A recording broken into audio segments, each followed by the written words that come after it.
Hello, everybody. Good evening. Good evening to all of you. Can everybody hear me clearly? If you can hear me clearly, give me a thumbs up, okay? Give me a thumbs up if you can hear and see me clearly.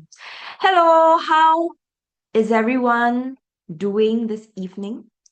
I know some of you had classes this morning. I see some of my students here as well. So they attended classes in the morning and in the afternoon, and they are here. Okay, welcome. So, do you know why you're here today? Or do you just like log in and you're just, this is all a mystery to you? I hope not. So, let me share my screen and please check if you have this uh, material with you, okay? Give me a moment. My colleague has shared a document, a link to download a document in the chat. So, if you have not downloaded this, this was actually shared with you when you signed up for the event. Okay, so what you should see would be this worksheet. Mine's a colored version. Of course, if you have printed it, it might not be. It should be clear. Okay, so the cover page looks like that. If you don't have it, okay, or for whatever reason you can't download it, no worries. Just have paper with you or a notebook with you and just take down notes as we go along. Okay? Yeah. So yes, exactly. So if you ideally, when you download this material, ideally you print it out so that you have the hard copy with you. But let's say today you can't do that. It's okay. Okay? You are not writing a composition today. No one's writing a composition today. But I need your attention because we are going to cover some basic things when it comes to writing compositions so that you don't make mistakes right from the planning stage. Okay? So does everybody have this? Now, it says 4 practical steps. Today, we are looking at the first thing out of this 4, and we are looking at introduction, hooking your readers. So in session 2, we are going to look at rising action, session 3, climax, and session 4, the falling action and conclusion. Okay? I know not everyone here is a primary 6 student. I know we have primary 5 students with us, and we have primary 4 students with us. Can I have a show of hands? How many of you are primary 4 this year? Primary 4 this year. That means when it comes to composition, your teacher is still probably using a rubric that's out of 20 marks in school. Can I have a show of hands? How many of you are in primary 4 this year? Okay, just raise your hand. Primary 4. If you're in P5, it's PSLE rubric already up on 36, right? Okay. Whether in P4, 5 or 6, P4, 5 or 6, uh, I want you to learn as much as you can today. I'll be asking questions, and it will be best for you if you can respond to me. So if you can type in the chat, please do. Okay? So if you're ready, let's get started. Okay? So there will be some things I will type on the screen, I'll annotate, but there'll be some things I'm saying. And if you find what I say useful, please jot it down as well. Yeah? So in the chat, you can respond to my questions. Yes, hi, Xing Yan. Okay, I can see all of you. You can't see each other, it's okay, but I can see all of you. And if you have any questions, just ask me. I'll try my best to answer them, okay? All right, let's get started. So today's session 1, and like I mentioned, we are looking at mainly introduction. But in all 4 sessions, we are not just looking at that part of the composition. We are going to go through and review the process of planning, brainstorming, etc.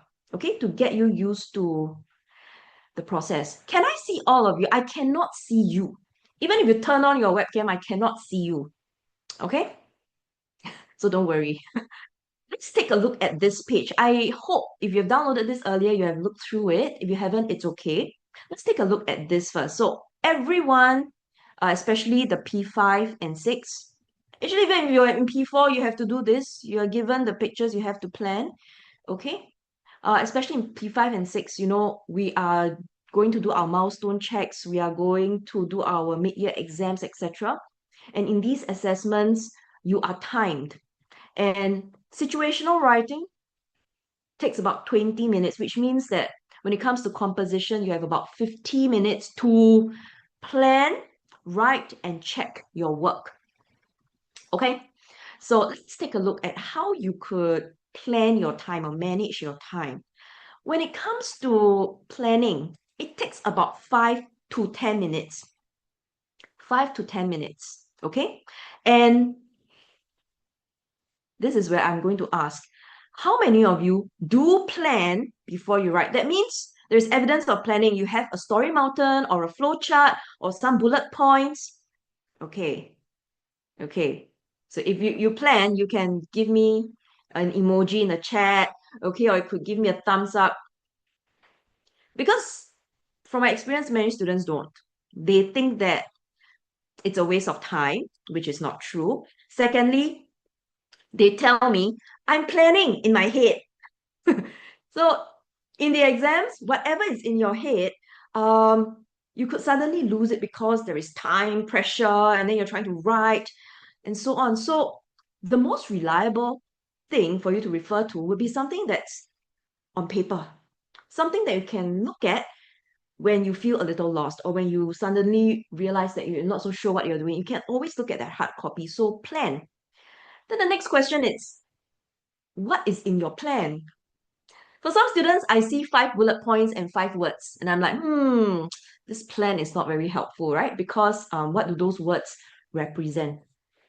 So later on, we are going to look at planning, okay? But you have to spend some time planning because planning is the stage. And I told my class today, so my student Claire is here, right? I told my class today, I say, if you don't spend that 5 minutes planning and checking if your plan shows that you are going to answer the question properly, and you don't plan or you don't follow your plan and you start writing, what could happen is you start to write out of point or you spend too much time developing parts of the composition that has got very little to do or that have got very little to do with the topic.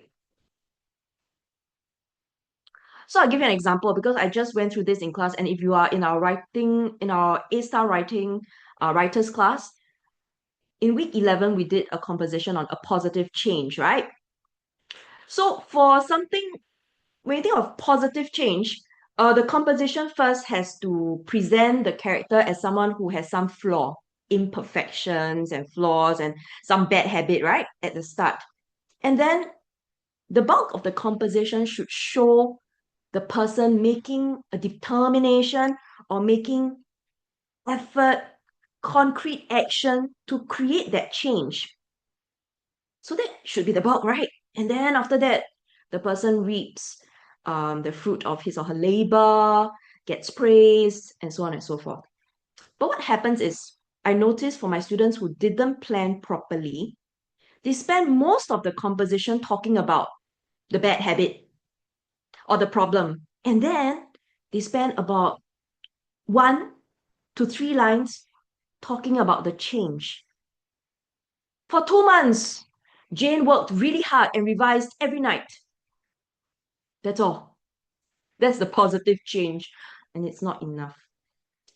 That's why you have to plan, because if you don't plan, you won't realize that I'm actually not breaking up my composition in the right way. I'm going to spend too much time developing a part that does not require so much focus. Okay?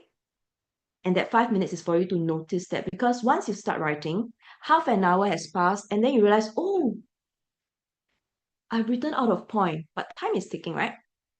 So then you're taking a risk. So plan, okay? I know I'm very naggy, but there's a reason why all your teachers ask you to plan, okay?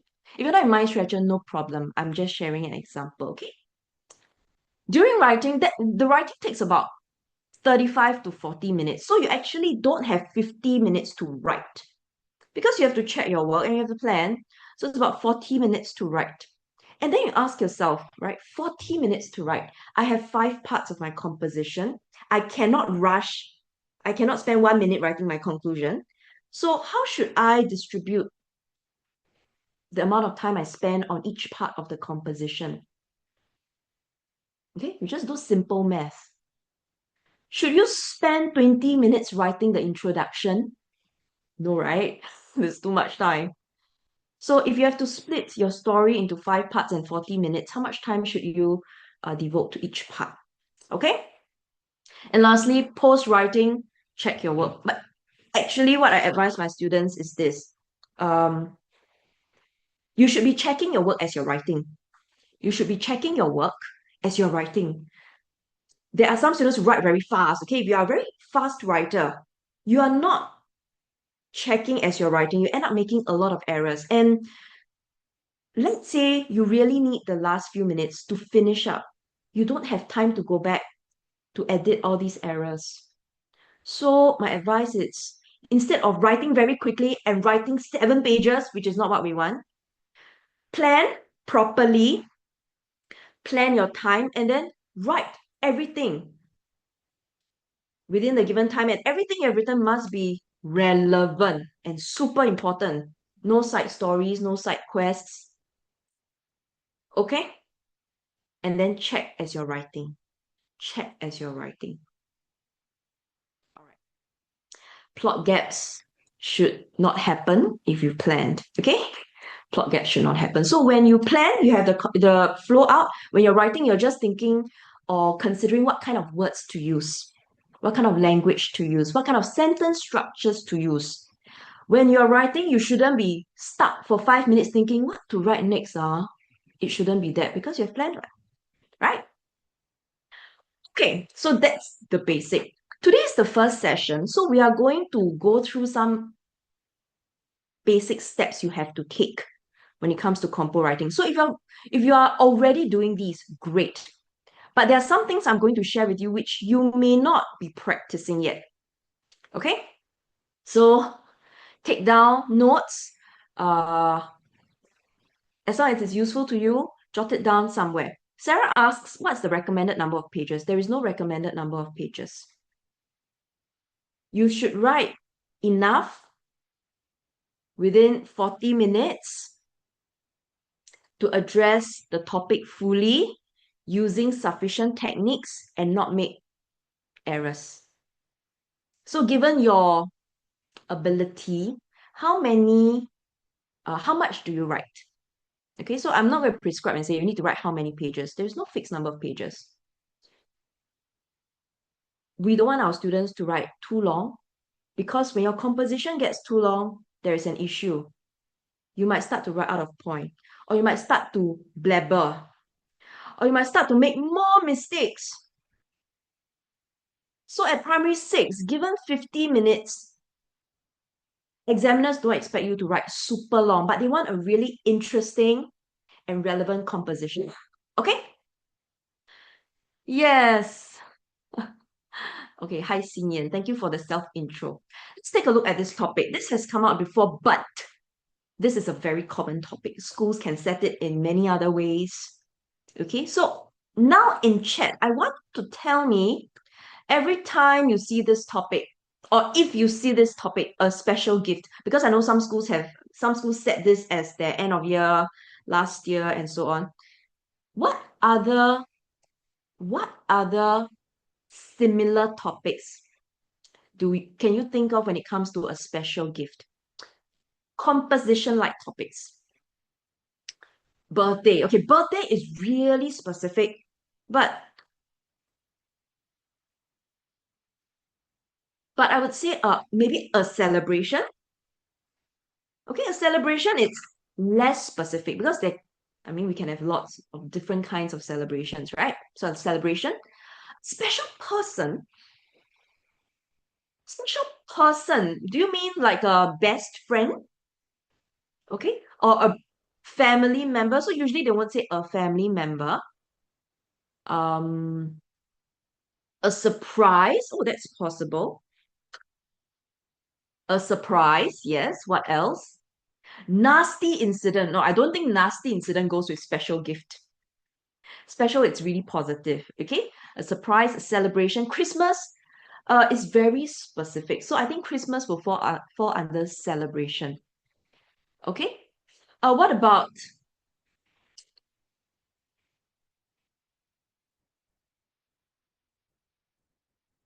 an unforgettable experience? Something that's unforgettable, you remember it because you had a great time. You haven't been tested, is it? This topic. It could come out, or a related topic could come out. Why do we want to do this at the start? When you are revising, let's say you are doing practice papers and then you come across a composition and you're going to use all the skills and techniques and story ideas, right? To write that composition. But you need to also know that these story ideas that you are creating can be used for similar topics as well. You don't have to think of a totally new story every time you see a topic, right? You don't have to think of a totally new idea. You can reuse some of these ideas that are relevant and just tweak them. Or you can use certain characters that you have created before and tweak them to match the topic. Okay? A treat for doing good in something. Apologizing, special gift and apologizing. A special gift, a cherished gift, a happy moment. Uh, Yik Xuan, what is your question? An unexpected, a joyful occasion. Oh, okay, a celebration.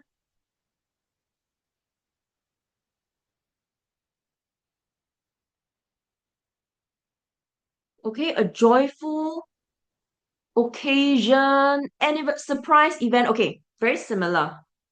Friendship. Yes, possible, right? Friends give each other very meaningful gifts. So, possible, friendship, happy moment. Happy moment would be, I don't think they will use the word moment, probably occasion or experience.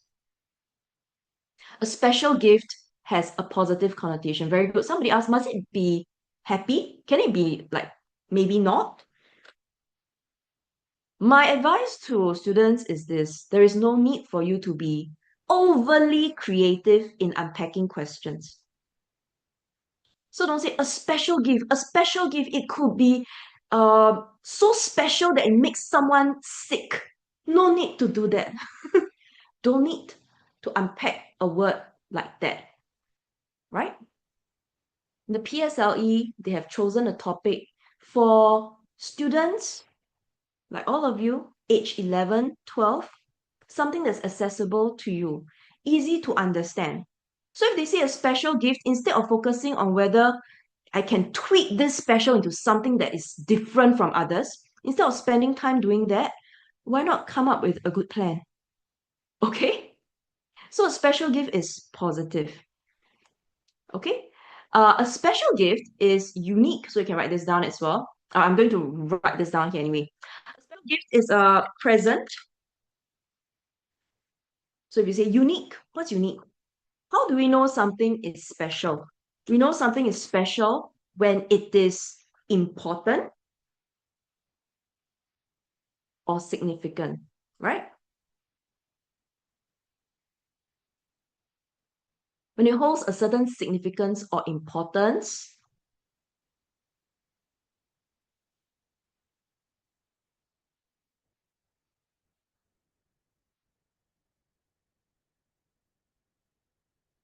to either the giver or the recipient. So if you are wondering, so whose perspective should I write this from? Should it be the person giving the gift, or should I be the person receiving the gift? You can be either, right? If you are the giver, then your story will be about how you are, the amount of thought, effort that you are putting into creating this special gift for a special friend or family member. If you're the recipient, when you receive the gift, you are going to describe it and tell us what makes it so special. So either way, it's fine. Which is easier to write? Depends on your storyline. Depends on your story, but both are relevant. If straight away it comes to you, I think it's easier if I'm the giver, then okay, you plan a story based on that. Okay? If you think, oh, recipient, because I have received a special gift before, I can use myself as inspiration or my experience as inspiration, that's fine as well. Okay? Okay, so always analyze the topic properly. Okay? That's step one. The second thing If you have a question, you can type. If I miss it, you can ask me again later, okay? So don't worry. Guiding questions. How many of you skip the guiding questions when you see your question paper? You just look at the photos or the pictures, and then you just look at the topic and you move on. You start planning. I hope you don't do that. Okay. Look at this. Wait, let me. You know, when you receive the exam paper, okay, and then you have your topic, right? And you have your three pictures. So the P4s, if you have not received such if you have not received this format for composition writing, your school will be introducing this to you very soon. Okay, there'll be the topic, there'll be three photos or pictures, and then there'll be two bullet points. So guiding questions, these are the two bullet points. Okay, if there are no guiding, there should be guiding questions. PSLE, there'll be guiding questions. I have seen school papers, they usually have guiding questions or even helping words, especially for the middle primary. Okay, so the first, and they don't just set guiding questions randomly. They set guiding questions to help you to think in the correct direction. Okay? So the guiding questions are there to make sure or to remind students that if your plan or your composition does not at least address these two guiding questions, it's likely that you're going to write out of point. So you have you have to refer to them. Usually, the first guiding question, they would use the word who or what, okay? An object or a person. And this guiding question is important because they want you in your plan to ask yourself what is the most important character, or who is the most important character, or what's the most important object in my story that would drive the plot or that could change things for my character. Okay? The second guiding question, usually a little more open-ended. So they might ask you questions that begin with why or how. And usually these questions are prompting you to think of reasons and actions because your composition cannot just be filled with one type of information, right? We want action, we want verb phrases, we want vivid descriptions. So these questions, the second guiding question very often wants you to think of the elaboration, the reasons, the actions, and it's hinting to you what you should be focusing on in your composition. Okay, so in your planning, you have to refer to these two guiding questions. Can we don't write what you write? Well, it is up to you, right? Whatever notes you want to take down, it is up to you. I can't force you, I can't grab your hand. But if you're just listening without taking down any notes, you will forget tomorrow. Actually, not tomorrow. 2 hours after the webinar, you would have forgotten 50% of it. Okay, so take down some notes. Do you need to use guiding questions in a compo in a smooth flow? Or is it only in... Okay, so the guiding questions, they are not giving you a story outline. They're just giving you two bullet points, right? These two bullet points, whatever they ask you, does not mean that you have to sequence them in that way. It's just something for you to think about or keep in mind when you're planning. Okay? Okay, so that's the guiding questions. And then the pictures. This is my advice because the students are very forgetful. The moment you have picked a picture, can you like circle it or put a big star beside it, okay? To remind yourself which picture you are using. Because I have students very excitedly start writing, and then after reading the composition, I ask them, so which picture do you use? They'll be like, oops. Okay, to circle the picture, make sure you include it in your plan as well. Okay, somebody's asking what's the standard number of words. P6, I think a well-developed composition with a proper intro, rising action, climax, folly action, and conclusion. It's about 400 to 500 words, right? 4 to 500 words. If you're writing 300 words, it's okay. But I cannot give you a very specific, I cannot just tell you, okay, if you write 400 words, you do well. No, it depends on what you have written, right? But in general, if you're writing 80 words, for example, it's not enough. If you're writing 100 words, it's also not enough content, right? Because we need to develop the theme fully. Look at the rubric. Okay, you want to thoroughly develop the composition. 100 words is like a summary. You can't. So usually about 400 words at P6, I think is fine. Okay? But you don't count. And I cannot tell you how many pages because everyone's handwriting size is different. Okay? Everyone's handwriting size is different. Xingyan, please do not spam. Okay? All right. So this is just a reminder. So circle or tick. Okay? And then make sure you follow your plan. Now, this is the story mountain. And I'm sure from primary one, your teachers have shown you something like that. Okay, maybe in primary one, there are only 3 parts, beginning, middle, and end, right? And as you move up the levels, you start to see 5 parts. So this is a story mountain. I think everyone has seen this before.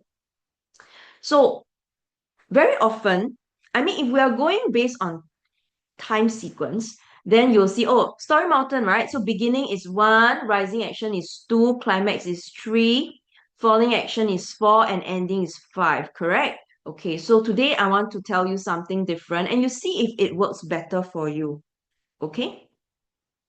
Whatever the theme is, whatever the theme is going to take up the bulk of your compo, right? Because you want to thoroughly develop the theme, you want to address, and you want to be fully relevant, correct? So if now my topic is a special gift, then the special gift should be featured heavily here, correct? In the middle. Expert is just another name for beginning, okay? So what I usually tell my students is let's plan from here. So I'm just going to put a star here, okay? Oh, why am I writing? I should have typed. Okay, planning sequence 1. So I'll plan from the climax. The climax is where very often teachers will say it's the most exciting part. Yes, it could be the most exciting part. It will also be the part where the topic is the most fully fleshed out. Emotions are most intense. So let me ask you, you type out in chat, okay? If the topic is a special gift, what's happening in the climax? Just give me an example. If the topic is a special gift, what's happening? What should be happening in the climax? Feelings, what feelings? Tell me, give me a verb phrase. What should be happening in the climax? Give, okay, some people are saying giving the gift, receiving the gift, the surprise. Okay, so I see a lot of giving the gift and receiving the gift. Yeah, okay. So in the climax, okay, receiving or giving the gift, but would not be at the tippy top. It will be closer to the end of the rising action around here. Right. Okay. But the climax. So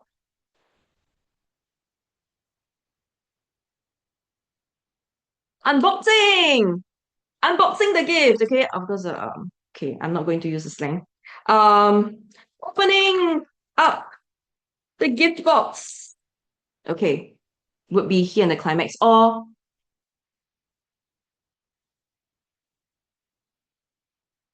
if it's a concert ticket, that's the gift, then this is where you are experiencing the gift, okay? Enjoying the experience, going to a concert, singing, dancing, Taylor Swift, okay?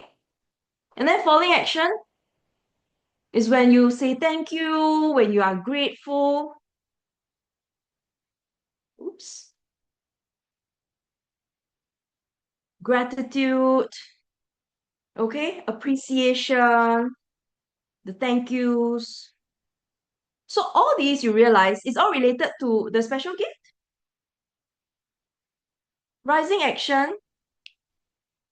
Actually, from the rising action, you must address the gift. Something is happening to the gift. It's being created, or you are going to prepare to give the gift. And the climax is when the person receives the gift and goes, "Oh my gosh, this is so special," etc. Okay? So climax at the tippy top is where it's most intense, right? Okay? So now I've planned my middle part, which is the bulk. And I often like to plan backwards. So I'll plan the climax, and then I will move backwards. I ask myself, before opening up the gift box, what has to happen? The giving of the gift, the making of the gift, the effort and heart that goes into it. Then after that, I would ask myself, if that is my rising action, what must happen before that? Is it waking up in the morning when the alarm clock rings? No, okay? If my rising action involves making the gift, then my beginning should be, maybe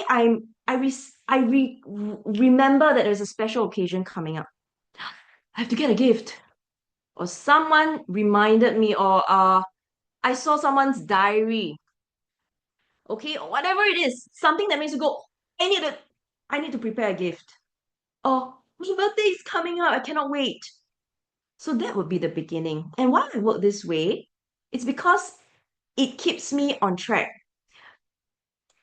Very often, when we start planning from the beginning, what happens is we'll begin with something that's the most comfortable feeling. Um, so usually in our day to day, we always wake up first. So the alarm clock will ring, the sun will rise. But in most compositions, it doesn't work. Okay? Or the school bell rings, right?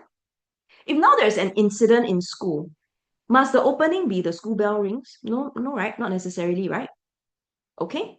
So if we have habits like that, we like to start our composition at the start of the day, then we need to, I think doing this, planning from the climax backwards, helps you. If your teacher has been drawing out brackets or telling you, you spend one whole page talking about the weather, about waking up in the morning, this is not very relevant. If you tend to do that, then you change the habit today, okay? Describing the settings of flashback. Okay, those are techniques already. Those are techniques. And then 4 and 5, I prefer to plan like that because I can check if I'm on the right track. Okay? So let me give you a few more notes. Okay, so receiving the gift over here, it's start of the party. For example, you're already there, and then you're looking for the birthday boy or girl. Okay, at the start, it could be a day before the party. You realize that, oh my goodness, the party's tomorrow and I haven't prepared anything. I need to start doing something now. Okay, so the beginning could be as close as you are at the door. This is possible, or a day before. Okay, or a week before, up to you. But you shouldn't drag it out too much. You shouldn't drag it out too much. Oh, there's one thing I want to tell all of you as well. Why we want to say that maybe your story can begin at the door or the day before is because it's exposition and exposition just means beginning, the context, and resolution just means what happens in the end. Why we say begin at the door the day before is because we want to avoid having too many settings within one composition. You're not writing a 300 episode Taiwanese drama series, right? You're writing a 40-minute composition. So when it comes to setting, keep it to one or maximum two places. If this is a birthday party, let the events happen at the birthday party. Your whole composition it's at the birthday party. Or if you want, at the beginning, the day before or the night before, you were at home and you had to prepare something. But do not have 3 or 4 settings, like from home to school, after that to the shopping mall, and then to the arcade. No, then you get really distracted. Okay? So stick to 1 to 2 settings, right? 1 to 2 settings to stay focused. And then in terms of timeline, don't drag it out. 3 years ago, 2 years ago, 1 year ago. Make the timeline shorter. So this whole event, the day before until the party, it's less than 24 hours in total, right? Less than 24 hours in total. So it's compact. Okay? So you don't go on and on and on. All right. Let me just pause here and see if there are any questions. Friendship Day was coming. Yeah, something like that, right? You saw, so the opening could be Friendship Day was coming. You also set a goal or your motivation, like Friendship Day is approaching. I haven't prepared anything. My best friend will be so sad. So I have to prepare something. That's your motivation and your goal, right? Where do you put the problem in the story mountain? The problem is at the rising action or at the end of the beginning. Okay? This is the problem. After you set your goal, you go, oops, I have a goal, but I haven't reached my goal. So that is your problem, the problem you have to solve. Okay? Can we say you gave the gift, you remembered all the hard work and effort needed? Okay. Samira asked a question, and I want to highlight because I think she won't be the only one. She asked, can we say that when you gave the gift, you remembered all the hard work and effort needed to make it? So when I saw this question, I have a concern, right? Do you mean that when you gave the gift, you're going to go into a flashback mode? Are you going to write a flashback? Or do you mean you're going to literally write, when I saw her smile, I realized that all my hard work was worth it? So my advice to you is keep a chronological timeline, okay? Instead of going back and forth, flashback, present time, because it can get confusing if you are not linking the ideas properly, okay? When can you start with alarm clock? You can start with alarm clock if your story is related to running late for work or school. I think that for alarm clock, that will work. Because the clock is related to time, right? If your story revolves around time, not having enough time or running late, then I think alarm clock is a good object to include in your composition. Mm, does it have to be a physical gift? Does it have to be a physical gift? When you're given the pictures, right? When you're given the pictures, there will be physical objects there. So I would say use one of the pictures for the physical gift. To write about a gift like the gift of friendship, which is abstract. Like, what do you mean gift of friendship? What does the gift of friendship look like? Time, quality time, showing support and comfort. That could work, but you need to refer to the pictures, okay? Or else it gets too abstract. Can we put the giving of the gift at the start and have a flashback? That's possible. That means you begin your introduction is the unboxing, is it? Okay, or you are like, you are shaking in excitement, passing your friend the gift box. Is falling action necessary? Yes. In the falling action, you want to tie up all the loose ends. So that's why there is gratitude, there's appreciation, there is a reflection, okay, on if you are the giver, then you think, wow, this was really worth it. All the time and effort spent was really worth it. If I have to do this again, I will do it because she's my best friend. Or if you're the receiver or the recipient and you go, I never thought anyone would spend so much time to make such a meaningful gift for me. Okay? And this makes me appreciate my friend even more, etc. So the reflection, yes, is necessary. The conclusion is not the reflection. The conclusion is the ending. After you have reflected, okay, let me just write this down because this is the first session. Once all of you know this, then, okay, so what do you reflect? What you realized, okay, what you realized, what you learned.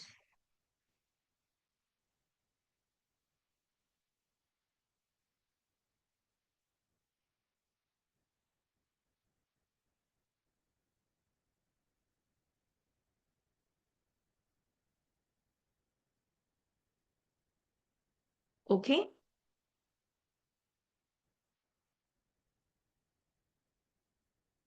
I'll move this later on. Give me a moment.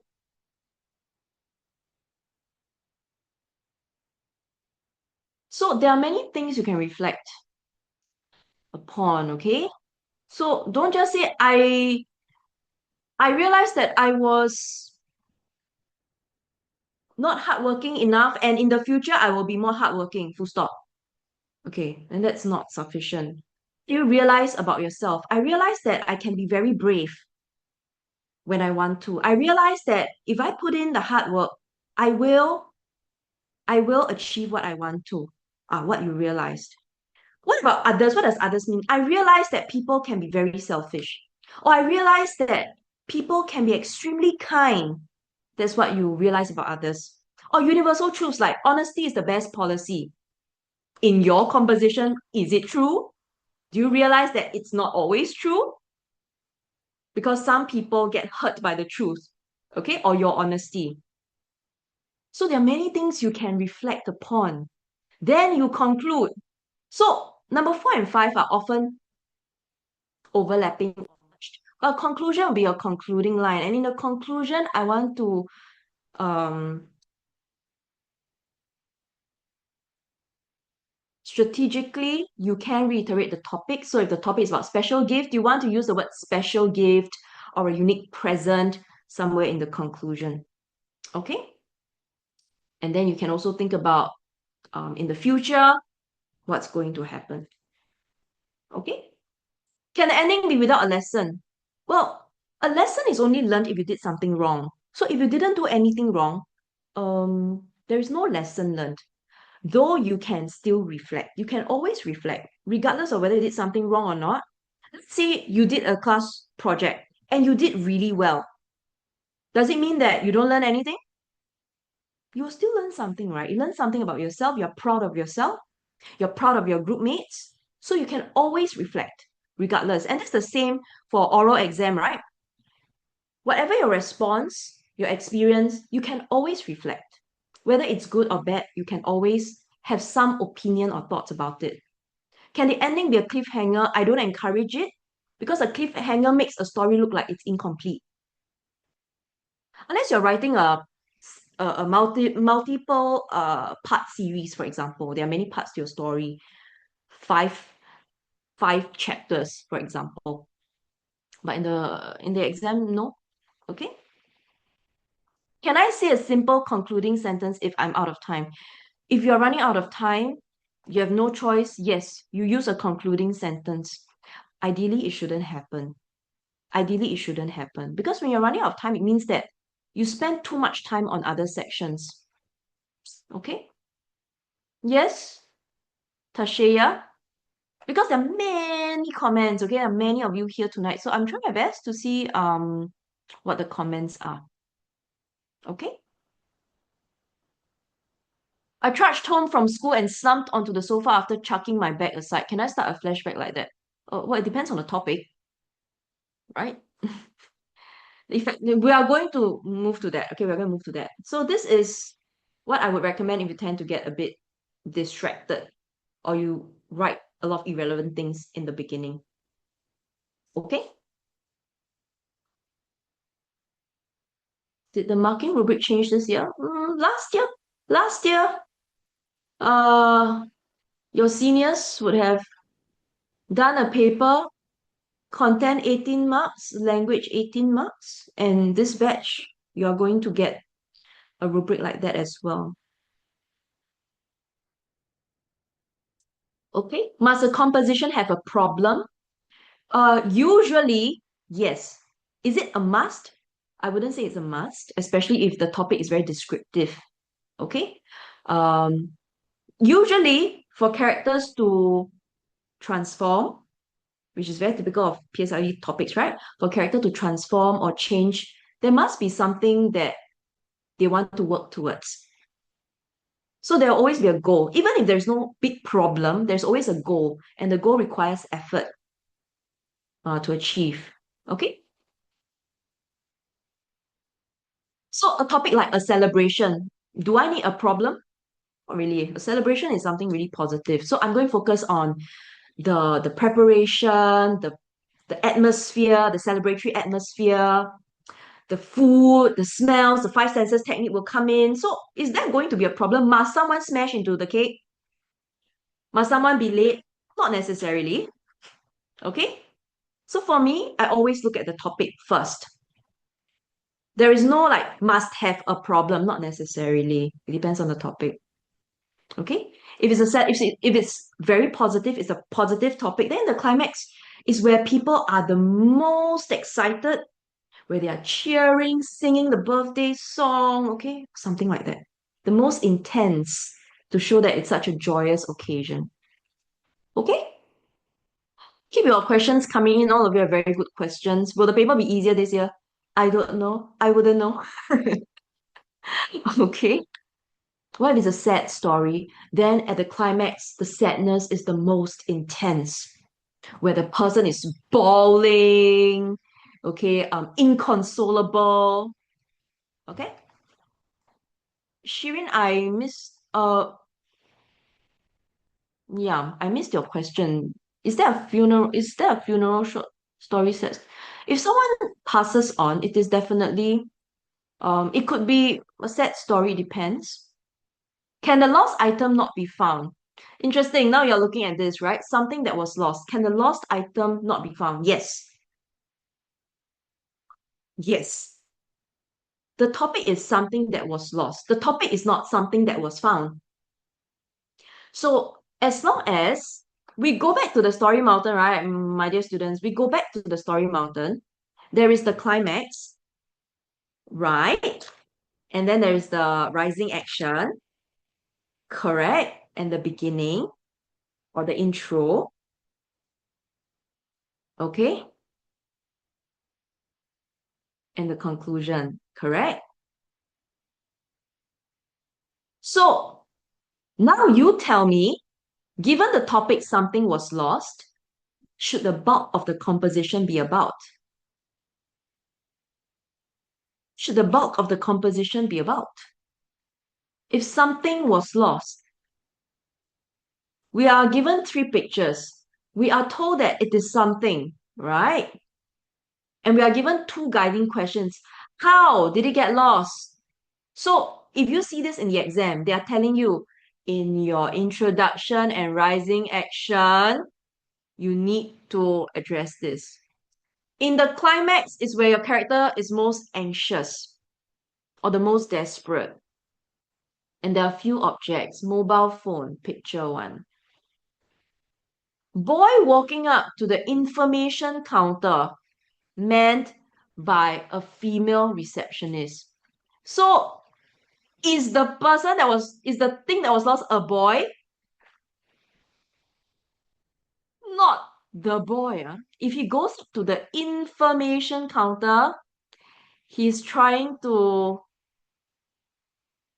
look for something that he lost, okay?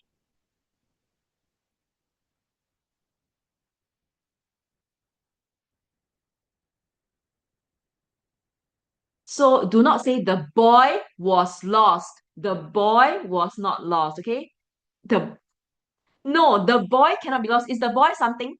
Is the boy something? The boy is not a something. The boy is a someone. Okay? So let me type this out.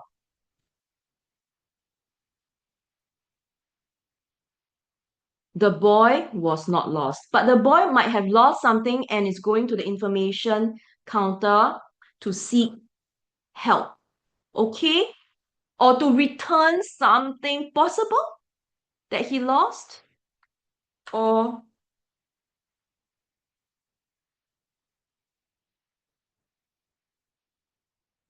to return something he found. Yes, that's possible. Okay? Good. And then a poster with the word missing, photo of a cat. So the cat was lost. Not the poster was lost, not the photo was lost, but the cat was lost. Okay. Use one or two maximum. Let me ask all of you. If you are given these three pictures, and I don't want you to use all three pictures because it's too much. Focus on one main picture and the other one is a supporting one. What pictures would you use? One, two, three. Which pictures will you use? Or you think makes sense if they are used together? Can you tell me the number? One and two? One and two possible, right? You left your mobile phone on a park bench, and then um, if it's like a place like Botanic Gardens, there is an information counter. It's possible. Okay. Two and three, possible. Going up to the information counter to look for a cat. Slightly strange. Not so sure what your story is about. Okay. Use one or two, but not all three. Can a story have good and bad thing? You mean good or bad ending?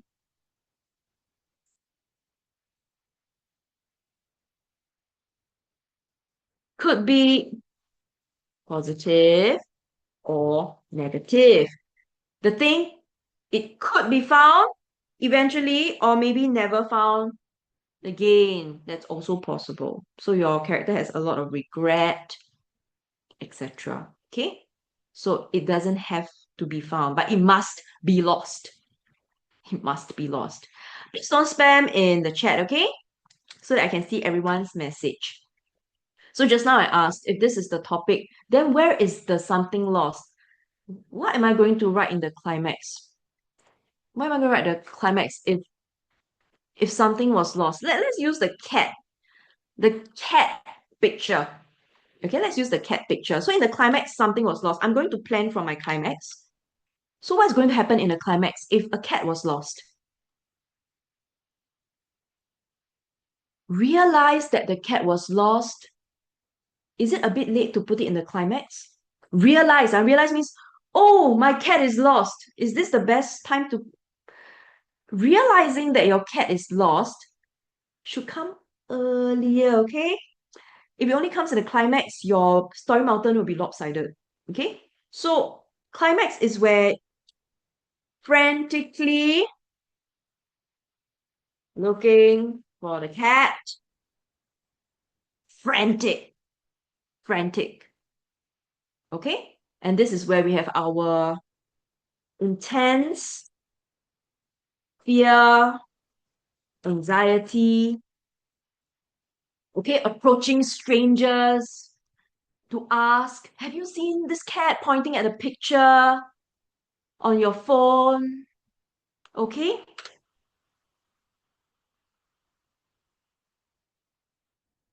The desperate things you did. So you just go towards just random strangers, anybody. Okay, and people you look somewhat wild and crazy because you're so desperate. Okay? So how to write in that? That's language. And other techniques like show not tell, five senses, and so on. Now, if this is the climax and then we work backwards, what should happen in the rising action? Realize the cat was lost, right? Before realizing the cat was lost, what what is the problem? How did the character behave? How did the character behave in the rising action before realizing the cat was lost?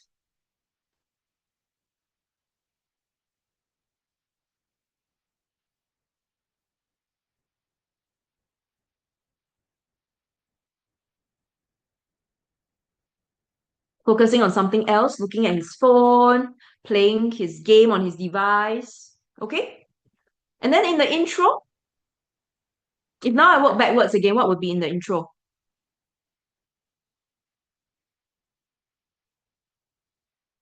The characterization.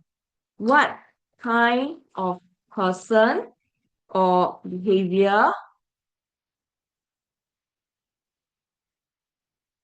would make someone lose his pet easily? Okay?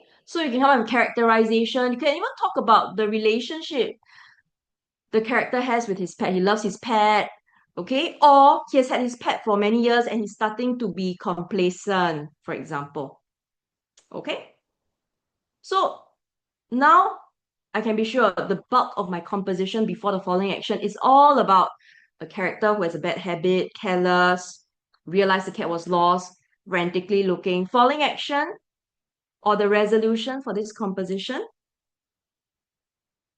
If you want, you can say the cat was found. And I think this is a very satisfying resolution. Okay?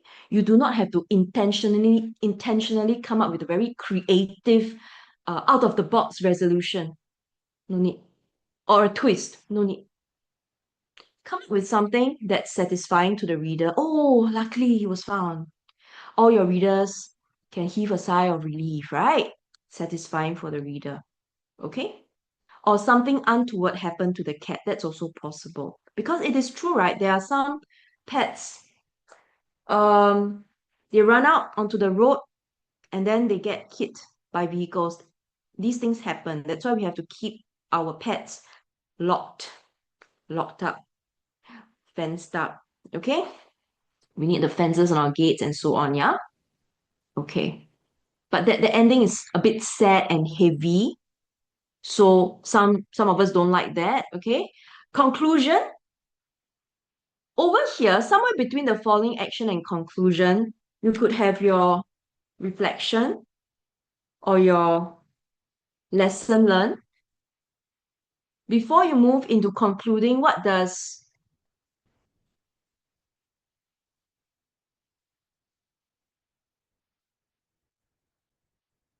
for this composition, what does it mean to care for a pet?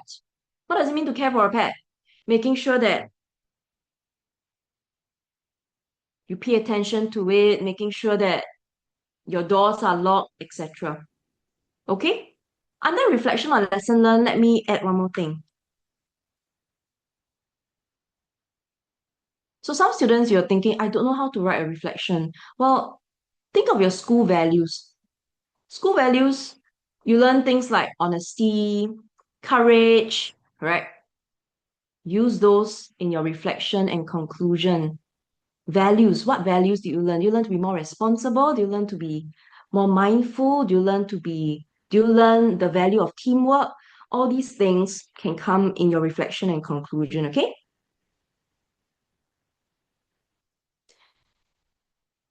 What do you what do you mean by do you the school's method or mind stretches method? Use the method that works best for you, that always gets you the highest score. That's the method you should use. Okay, I believe your teachers have your best interest at heart as well, and they are teaching you to the best of their ability. So if they are giving you good advice and you are doing well, listening to the advice and following the advice, then great. There's nothing wrong, right? Okay.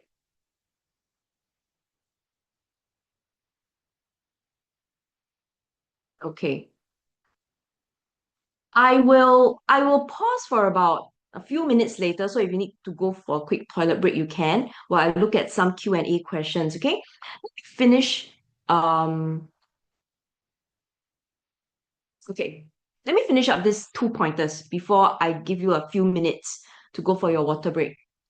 This on your narrative point of view. We are going to dive deeper into these two later on.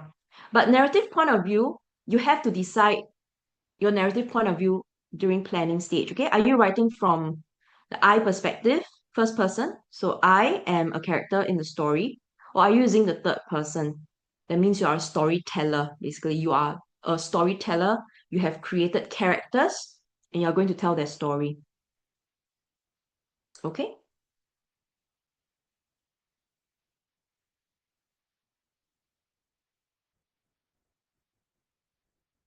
A student is asking, I think I'm doing well writing without planning. So AAB, if you when you say I think I'm doing well writing without planning, what are your current scores? Another thing is I'm not sure how because different we all have a rubric, okay? We all have a rubric. Uh But there are instances of marking that are not so. I've seen instances of marking that students bring to me marked by other people that are not so accurate.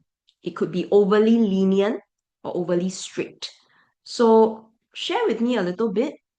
Okay, how much idiom phrases we don't count how many idioms you use. If you need to go to the washroom now, you can go for about 5 minutes. I'll be answering Q&A questions, okay? Yeah, I'm looking at the chat. So if you have a question, I will answer them live. Go for a 5-minute break at 8:05. You can come back. Okay? Um Second person. Second person is you're talking directly to the reader. You know, like when you're watching a movie and the actor looks into the camera and talks to the audience directly, that's second person. We don't often use the second person, and I don't think you need to necessarily do that. Yeah. Okay. 34 to 36. Interesting. I'm not sure whether this is accurate, but my advice is always to plan because it can help you when you are facing exam stress. Okay, you don't know what's going to happen on the exam day. Your mental, your state of mind, and all that. You don't know how stressed you're going to be. So, planning is always good, a good strategy to have. How many idioms do you use? You don't have to count. You use as appropriate. Okay, so I want if you can use one or two, I think that's not bad. But you're not only using idioms, you're using other techniques as well, right? We are going to look at some introductions, okay? What is a good example of a reflection regarding remorse, happiness, keeping promises? We are going to talk about conclusion in session 4. We'll dive deeper into that. But to answer your question quickly, when it comes to reflecting, in your reflection must contain information from your composition. So if you are reflecting about remorse, right? You're regretting something. Instead of saying, after this incident, I truly regret my actions. If I were to encounter such a situation again, I will do something different. Now, this reflection is very vague. I don't know what you regretted. I don't know what's your regret, and I don't know what situation you're talking about.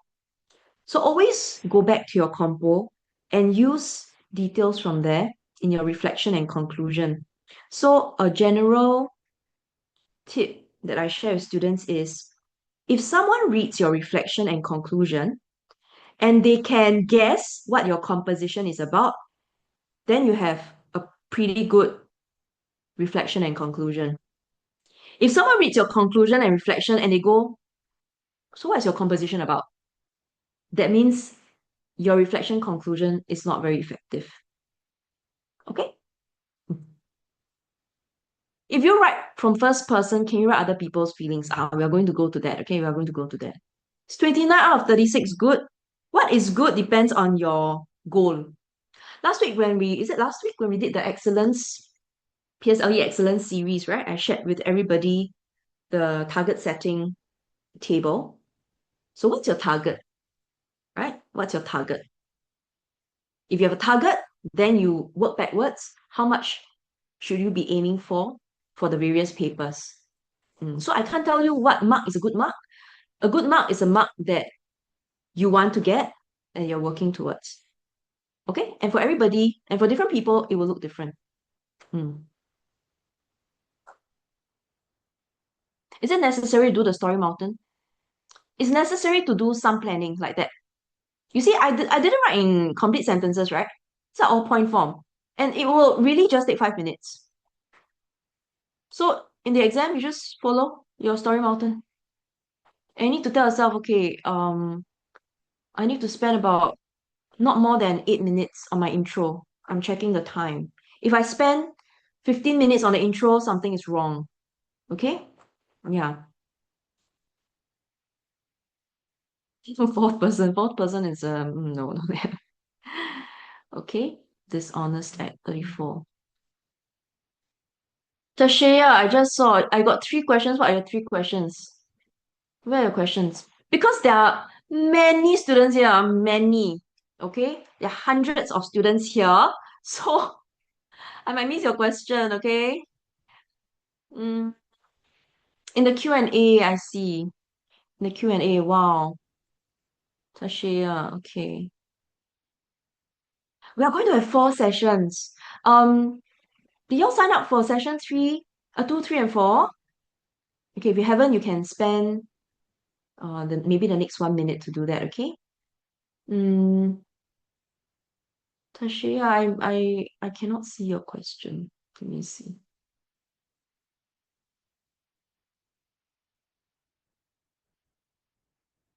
Mother tongue teacher said to give a small clue about what you're writing about. Oh, that's another technique. That's like foreshadowing. Do you mean that?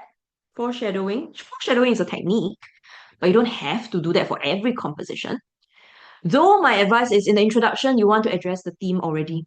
Make it clear to the examiner or the reader that you are on the right track. You know what the topic is, okay? Okay, I'll try my best to look at the Q&A questions. Um, let's take a look at this theme. So today, the model at the back, it's also based on regret, okay? The techniques and all that, it's based on regret. I will talk about flashback later. I'll talk about flashback later, but for a start, let's make sure that we use the process we discussed just now to look at this topic. So just now, I said, is everybody back? Do we need to introduce the characters in first person point of view? Okay, so things related to first person point of view and introduction of characters, flashback, I'll talk about it later when we look at the techniques, okay? Regret is the topic. When you think of regret, what other similar topics, what other related topics come to mind? Regret. Especially when you look at these three pictures, what other topics come to mind?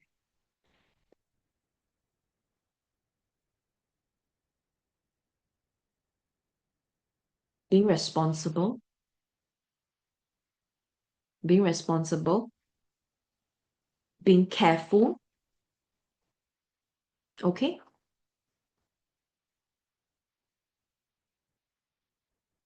A foolish decision will cause regret, right? Being irresponsible can cause regret. Being foolish can cause regret, okay? Disappointment, you're disappointed. You could be disappointed in yourself, regret, okay? So these are some, or taking a risk. Yes, possible. You take a risk without thinking, it could cause great regret. Okay, so these are some related topics, and which means that whatever we brainstorm today and whatever models you see today, you can adapt them for your use in similar topics. Okay, everything you see here can be used as a model, not just the model composition. Okay, let's take a look at these three pictures. So we know the topic is regret, right? Regret. You only regret when something bad happened, correct? And there are three pictures here. Failed with a signature there, okay? Failed. Caution, keep clear. So you're not supposed to be in this area, or you shouldn't be entering this area. And the student putting his head on his desk. Okay, there are three pictures here related to regret. And there are two guiding questions. Don't miss them out. The first one is, who was feeling a sense of regret? Who is the main character? What did this person do? What caused this person to feel, or these people to feel this way? Okay. So when I talk about course, I'm looking at a whole series, right? We got to work backwards a little bit. When you feel regret, it's because you have already experienced the consequence, correct? If there is no negative consequence, why would there be regret? So we got to work backwards a little bit. Before you receive a consequence, uh,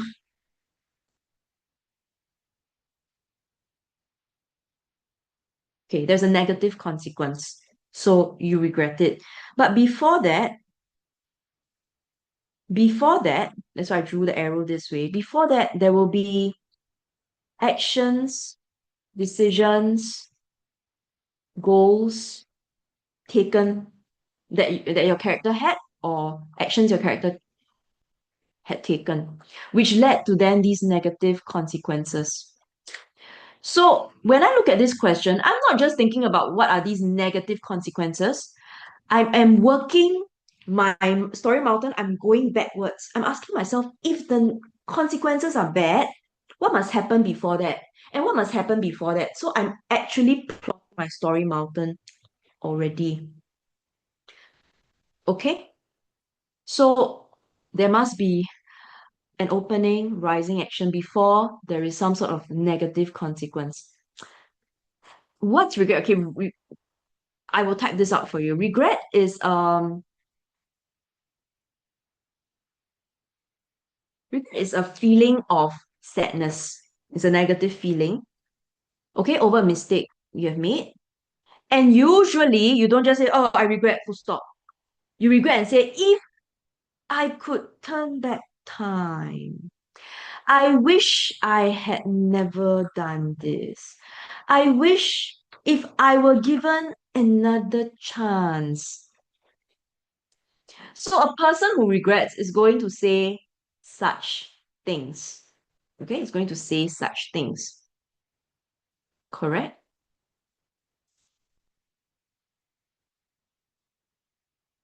Mm. Or forging signature, forging. Yeah, picture one. Could be forgery, okay. Buva asked a question. I see it. So it is a very, very important question. I'm going to address it.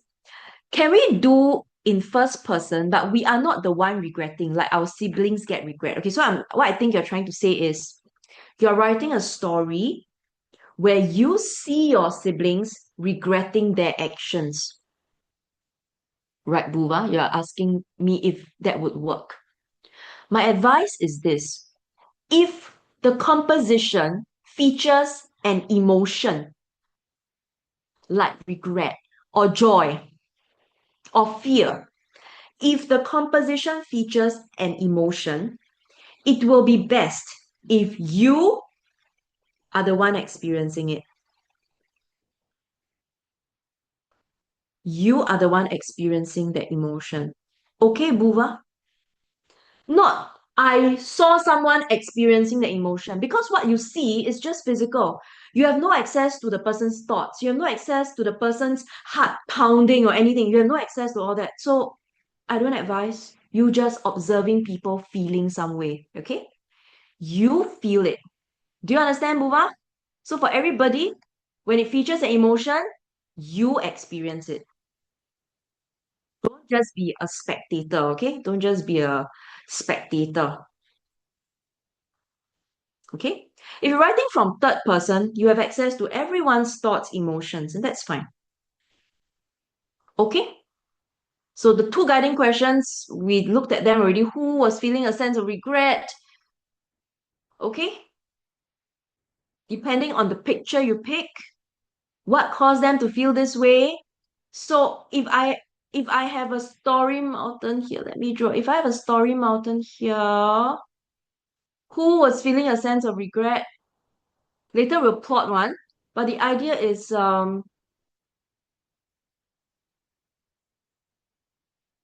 regret should feature not just towards the end. If you only start regretting here, don't you realize that your composition is maybe not fully addressing the topic? So the regret should be here and here. And so if here's the regret, then we work backwards.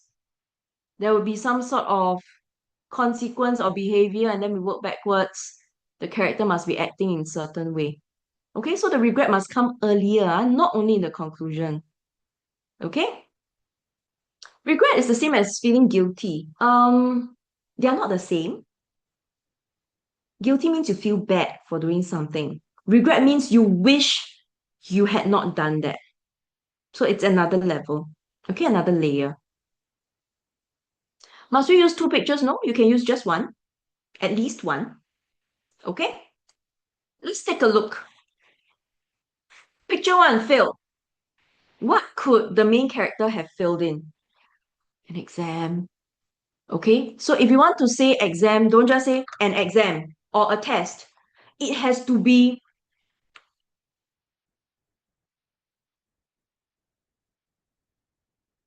super important.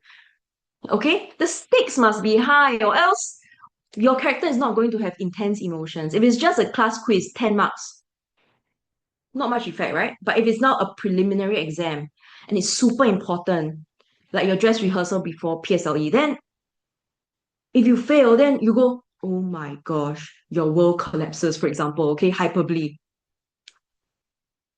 Regret meaning, regret, you can take a screenshot, okay? Regret meaning you can find that out on your own as well, okay? Yeah. Or mid-year exam or a super important competition. But competition, there's no fail, okay? So every time you introduce something in your composition, it must be super important. Okay? So if there is a super important exam and you failed it, so what? So if you fail your science preliminary exam, could it affect your DSA results? Could you feel defeated? Yeah, intense emotions. Would you get further pressurized by your teacher and parents? Yeah, have to raise the stakes, right? You're right. Okay. What could the main character be regretting or wishing? This is now we're working backwards. So how did the main character behave at the start that made him like that? That made him fail and then he regrets? Not revising, playing games, gaming, wasting time. Exactly. So use your personal observations and experiences. Okay. I hope no one is gaming anymore, if you're in P6 especially. But your friends might be, or some people, you see them just staring at the devices every day. So use them as inspiration. Okay. Sleeping during class. Maybe sleeping during class because playing games too late into the night. That's possible. Okay. Kiri, I answered that question just now, whether a compo can have no problems. Yes, it can, especially if it's more descriptive. Picture two. Where could this have been placed? Caution, keep out. Where would you see this? Places where you're not supposed to enter, right? There could be heavy machinery, there could be construction. Wee hours means very late into the night, very late into the night. Near the sea. Recently they found crocodiles in the waters of Sentosa. Okay, so no one's allowed to enter the water. Okay, a cliff, so there's an edge, need to be careful. Construction site or an enclosure, not supposed to enter. Okay, prohibited. Yeah. Who could not have heeded this? So now we are looking at characterization. We're looking at characterization, right? The who, what kind of person? We are looking at personality, habits.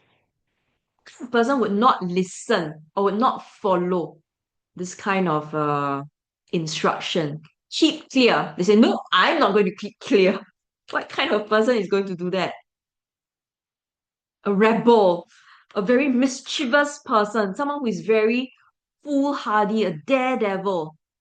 Okay, someone who loves thrilling activity, someone who loves sense of exhilaration, someone who is very adventurous, someone who likes to challenge rules.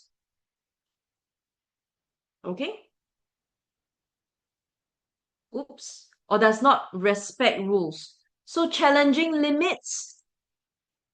Okay, a rule breaker, a rebel, just or perhaps someone who is extremely bored that they are trying to seek something thrilling. Okay? Does not want to adhere to rules. Someone crazy. Madness is really hard to develop, so I wouldn't create a character who is mad, okay? Someone who wants to challenge the law, maybe. So for someone who is like that, what would cause this person to regret? There must be a consequence, right? Okay. So what? Yes, Advika. Eva wrote something. I'm going to talk to all of you about this, okay?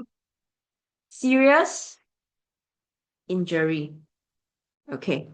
Now, should we write about death? Like he was foolhardy, so he died, or he fainted.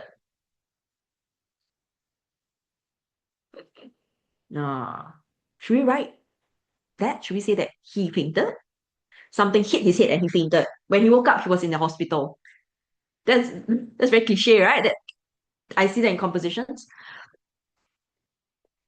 Okay, my dear students, this is my advice. Again, you only have 40 minutes. The moment your character faints, we are losing a whole chunk of the story, right? So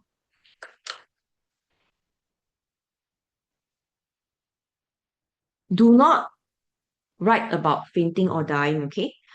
Firstly, if your character faints, blackout, there's a whole part of your story with a gap. Like what happened during that time, your character doesn't know. Okay? Dying, if your character dies, then who is writing the story? His ghost. So don't write about dying. A serious injury, paralysis, okay? So dying, basically your story just ends, or it's no longer logical. Plus, the moment you start to think, how should I develop the death properly, you're wasting time. Because the composition is not death. And if someone dies, they cannot regret because they're dead. Do you understand? Okay, so fainting and dying, not the best option. This gives you a lot of room for developing regret when he's looking at his injury, when he cannot move his legs, when he cannot, when he becomes he cannot move his legs, he cannot play his favorite sports. Then there's regret. If you just faint and you wake up and it's okay, what is there to regret? Okay? Serious injury, and it must be realistically developed. Okay? So, some of your schools have Red Cross, right? Or if you are in the Red Cross CCA. A serious injury does not have to involve amputation and all that because that becomes unnecessarily graphic, unnecessarily serious. So serious could be just a broken bone or terrible fracture. You have to be on a wheelchair. Your arms are immobilized for a period of time. That's enough. It would cause someone to regret already. Correct? Okay? Enough for someone to regret. That's all. Don't intentionally create a scenario which is not believable or unrealistic. Okay? So Elwin, your idea is not a very good idea because it doesn't have to be so serious for someone to regret. Okay? So spend time developing things that matter, okay? Not trying to be creative or trying to shock your reader. Not that. Okay? Picture number 3, losing the ability to walk. Yes, so becoming wheelchair bound. That's okay. Okay? Why would the main character sleep in class? the two reasons. One, you're very tired. The other is you're very bored or uninterested, right? So it could be an attitude thing or it could be physical. Okay. Let's say you are spending a lot of time revising, you revise late into the night and you're very tired the next day. Or this or a particular teacher is just reading from the textbook and you are so bored, okay? So you are not going to listen. Okay? What could happen as a result? Again, high stakes. High stakes. High stakes. Can we merge picture 3 and 1? Yes, we can. So we can link the storyline. We can say, oh, science preliminary exam. So we can merge. We can do picture 3 plus picture 1. Okay? They will work together quite well. High stakes. So preliminary exam. Could the main character end up regretting? Similar, right? DSA opportunities or opportunities to get a scholarship. Okay? Oops.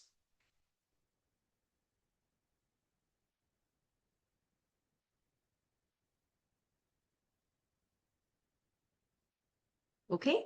To get a scholarship, to get into a school.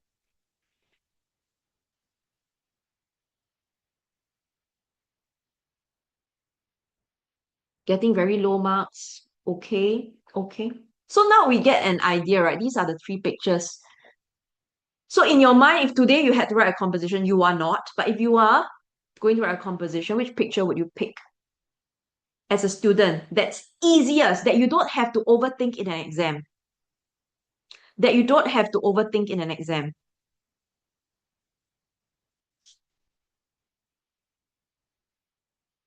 Personally, I think picture 1 and 3 are most accessible because it's your everyday life.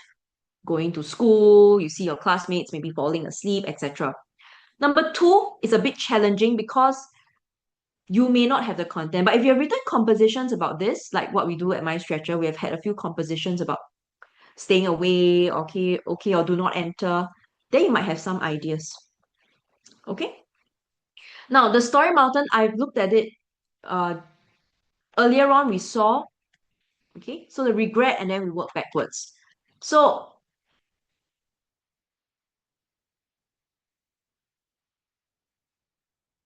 most regretful in the climax, okay, the most regretful. You are the intense emotions,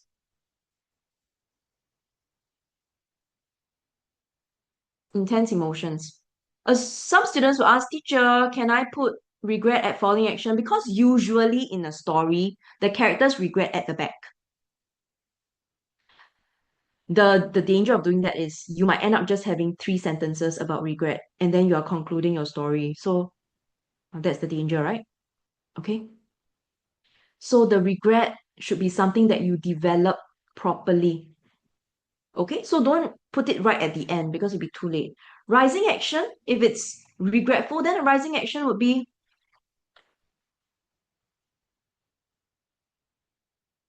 negative consequences, okay, or the experienced by our character. And over here, the wrong or poor behavior. Most regretful.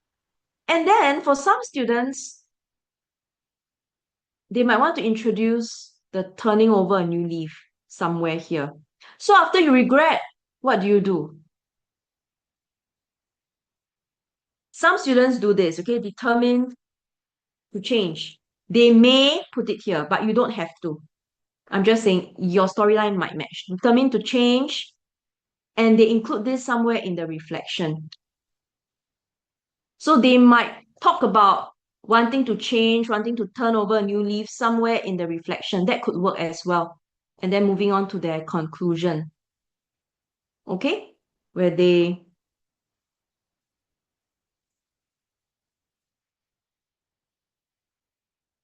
talk about the future. So in the future, how they want to change the way they behave. Okay? Um,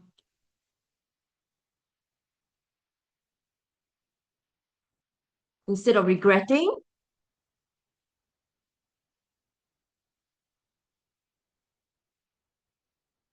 instead of just regretting what the character wants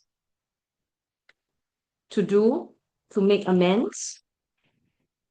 Okay, that could be possible. So in the reflection conclusion, they would merge naturally. Okay, will you get high marks if you pick the challenging picture? No, it's not the rubric, right? Does it say here band 5 challenging picture? No, right? You are responsible for choosing the picture that gives you the best shot at scoring the highest band. And it's got nothing to do with whether you think it's the most challenging or not. It's got nothing to do with if you have a twist or a cliffhanger or not. It's not in the rubric. Is a cliffhanger interesting? Not really. Especially if you've never done that and you leave your story hanging, it could look incomplete. Is a twist interesting? Maybe, but if you don't design your twist properly, it could also be confusing, which is then worse. So when we talk about interesting or highly interesting, we are using writing techniques, like the ones I'm going to share with you later, okay, the opening hook and so on. Use those instead, okay? Do you have to choose the easiest picture? Yeah, choose the picture that's easiest to you. You have written 20 compositions based on such a picture, and your teacher and your marks have been increasing. So use it in the exam. Okay, there's no need to be extra adventurous during the exams, okay? Do something that you have been training or practicing, okay? Right? So if you if you have been training for a marathon, okay? 40 kilometers marathon. Then on the day of the race, are you going to say, you know what? Today I'm going to do the 100-meter sprint. Are you going to do that? No. You've trained for the marathon. You're going to sign up for the marathon, right? So if you've been practicing using certain techniques and pictures and they've worked really well for you in the exam, then you use those. Okay? Perspective. So just now there were so many questions about perspective. So I'm going to answer them now. Okay? If you do something simple and basic in what way? The plot does not have to be complex. Right? Let me give you an example, like regret. Lazy, not motivated, didn't study. Failed a test. Regret, decided to turn over a new leaf, make a change, work harder, enjoy the results, reflection. This is a very simple storyline, correct? Is there anything wrong with it? No. Does it answer the question? Yes. So how to make it interesting is through your use of techniques and your use of language. Okay? It is not by making the storyline very complex with twists and turns. No, okay? Okay, first person, can you show me in the chat? If you are someone who prefers first person of point of view, put 1. If you're someone who prefers third person point of view, put 3. Okay, let me just quickly see the numbers. Interesting. Wow, we have a good mix. We have a good mix. First person, first person, first person. Hmm. Okay, so for those who wrote first person, why? Why the first person? And if you wrote third person, why? Okay, just type out a phrase. I don't get it on all these points. Yeah, I'm going to explain. I'm just asking now based on your habit or what you usually do in school, right? Or am I stretcher? Which one do you prefer? First person feels easier for you. More used to it. The first person allows you to really feel like you're in the story, you're a character. Mm. Some people say it depends on the picture. You're right. It depends. Okay. Okay. Thank you for your responses, everybody. So now I'm going to explain, right? Some of you say, I don't understand what these are talking about. It's okay, I'm going to explain it. First person, you imagine first person First person is actually not so much of a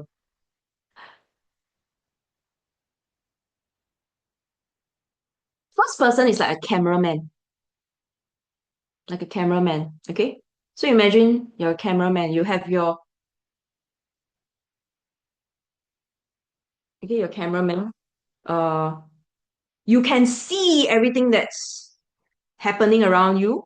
You can hear and sense everything that's happening around you. Your five senses are activated, and you can feel how you are feeling, right? But you cannot know what's in another person's mind unless that person tells you. You cannot read someone's mind.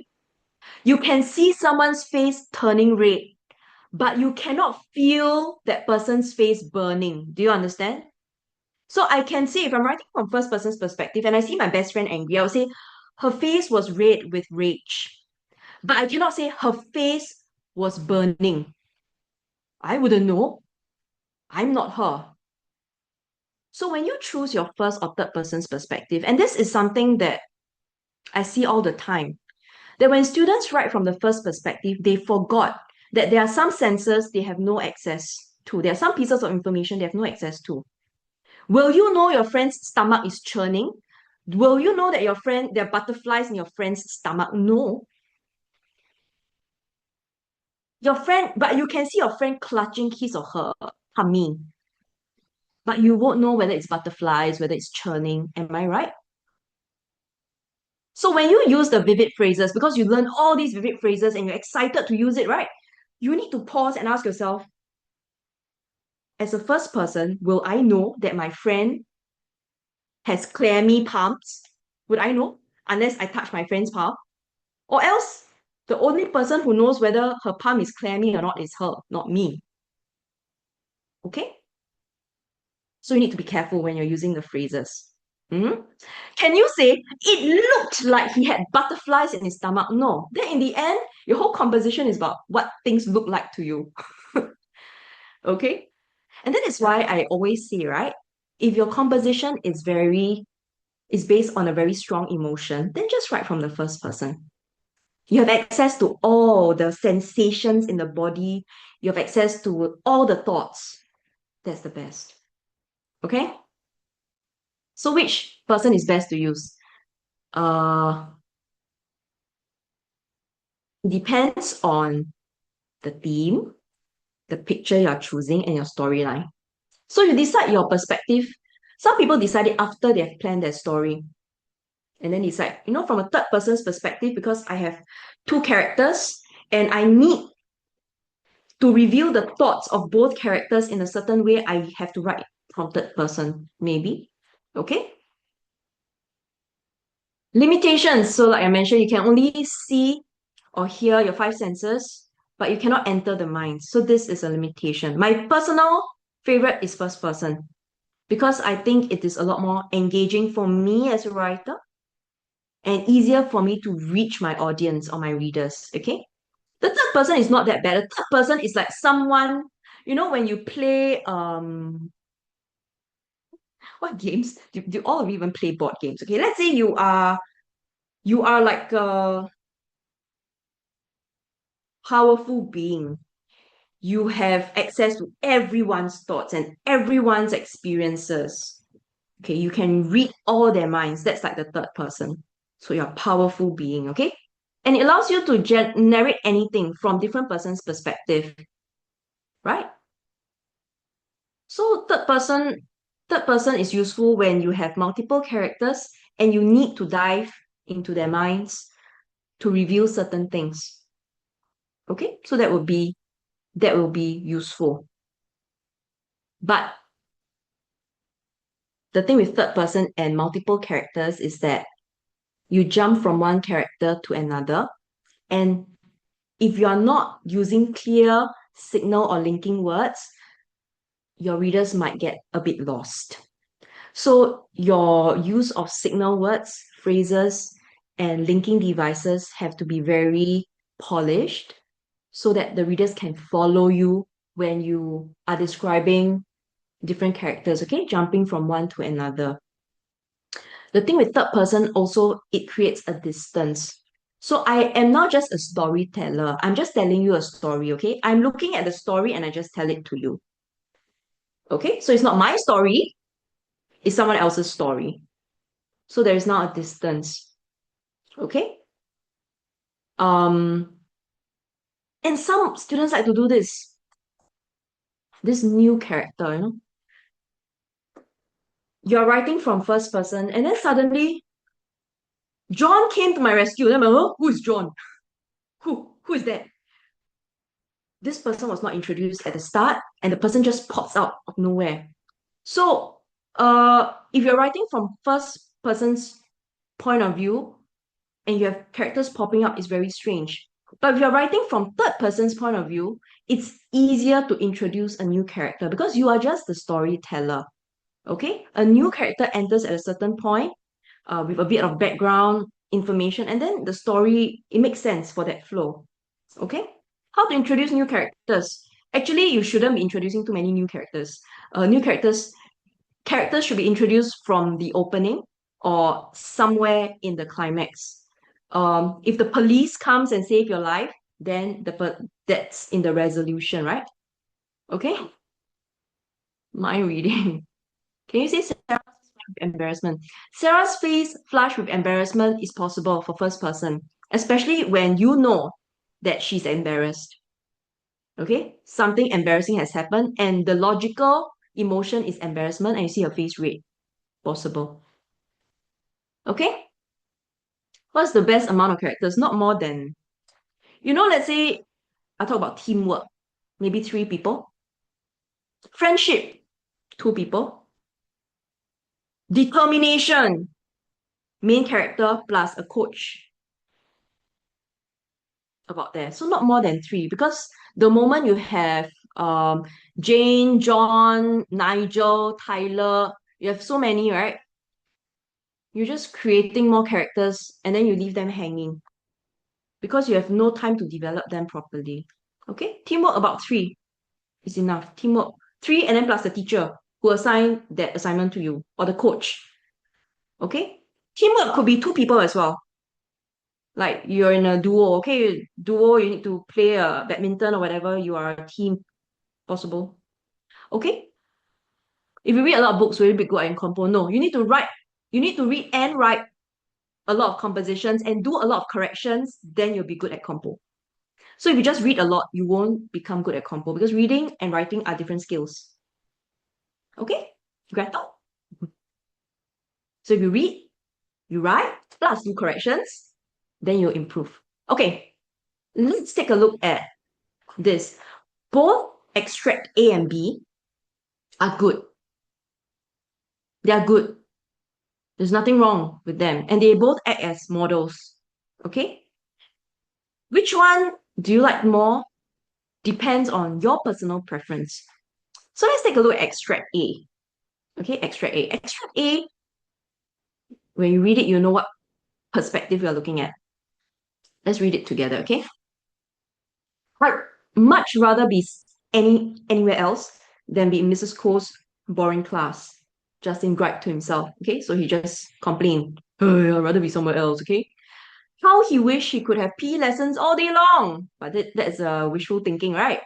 Alas, he was instead being held hostage by stodgy teachers who drone on incessantly about concepts which hardly had any relevance to his life. Okay? Teacher just talks about mathematics or science that I won't need these things in real life, for example. So he's bored. Look at the use of vocabulary. So both I said they are good. In terms of use of vocabulary, held hostage. Is he really being held hostage? No, he's a student. He's not kidnapped. But he felt that way. Okay? By dull teachers. So he felt like they are forcing him to stay in class. And they are going on and on. So when someone talks like that, straight away, we know what kind of person he is. What kind of person is Justin? He's not motivated. He doesn't want to put in effort. He takes things for granted. Am I right? So in terms of characterization, in my opening paragraph, this is an opening paragraph. okay? Or opening hook. So in terms of characterization,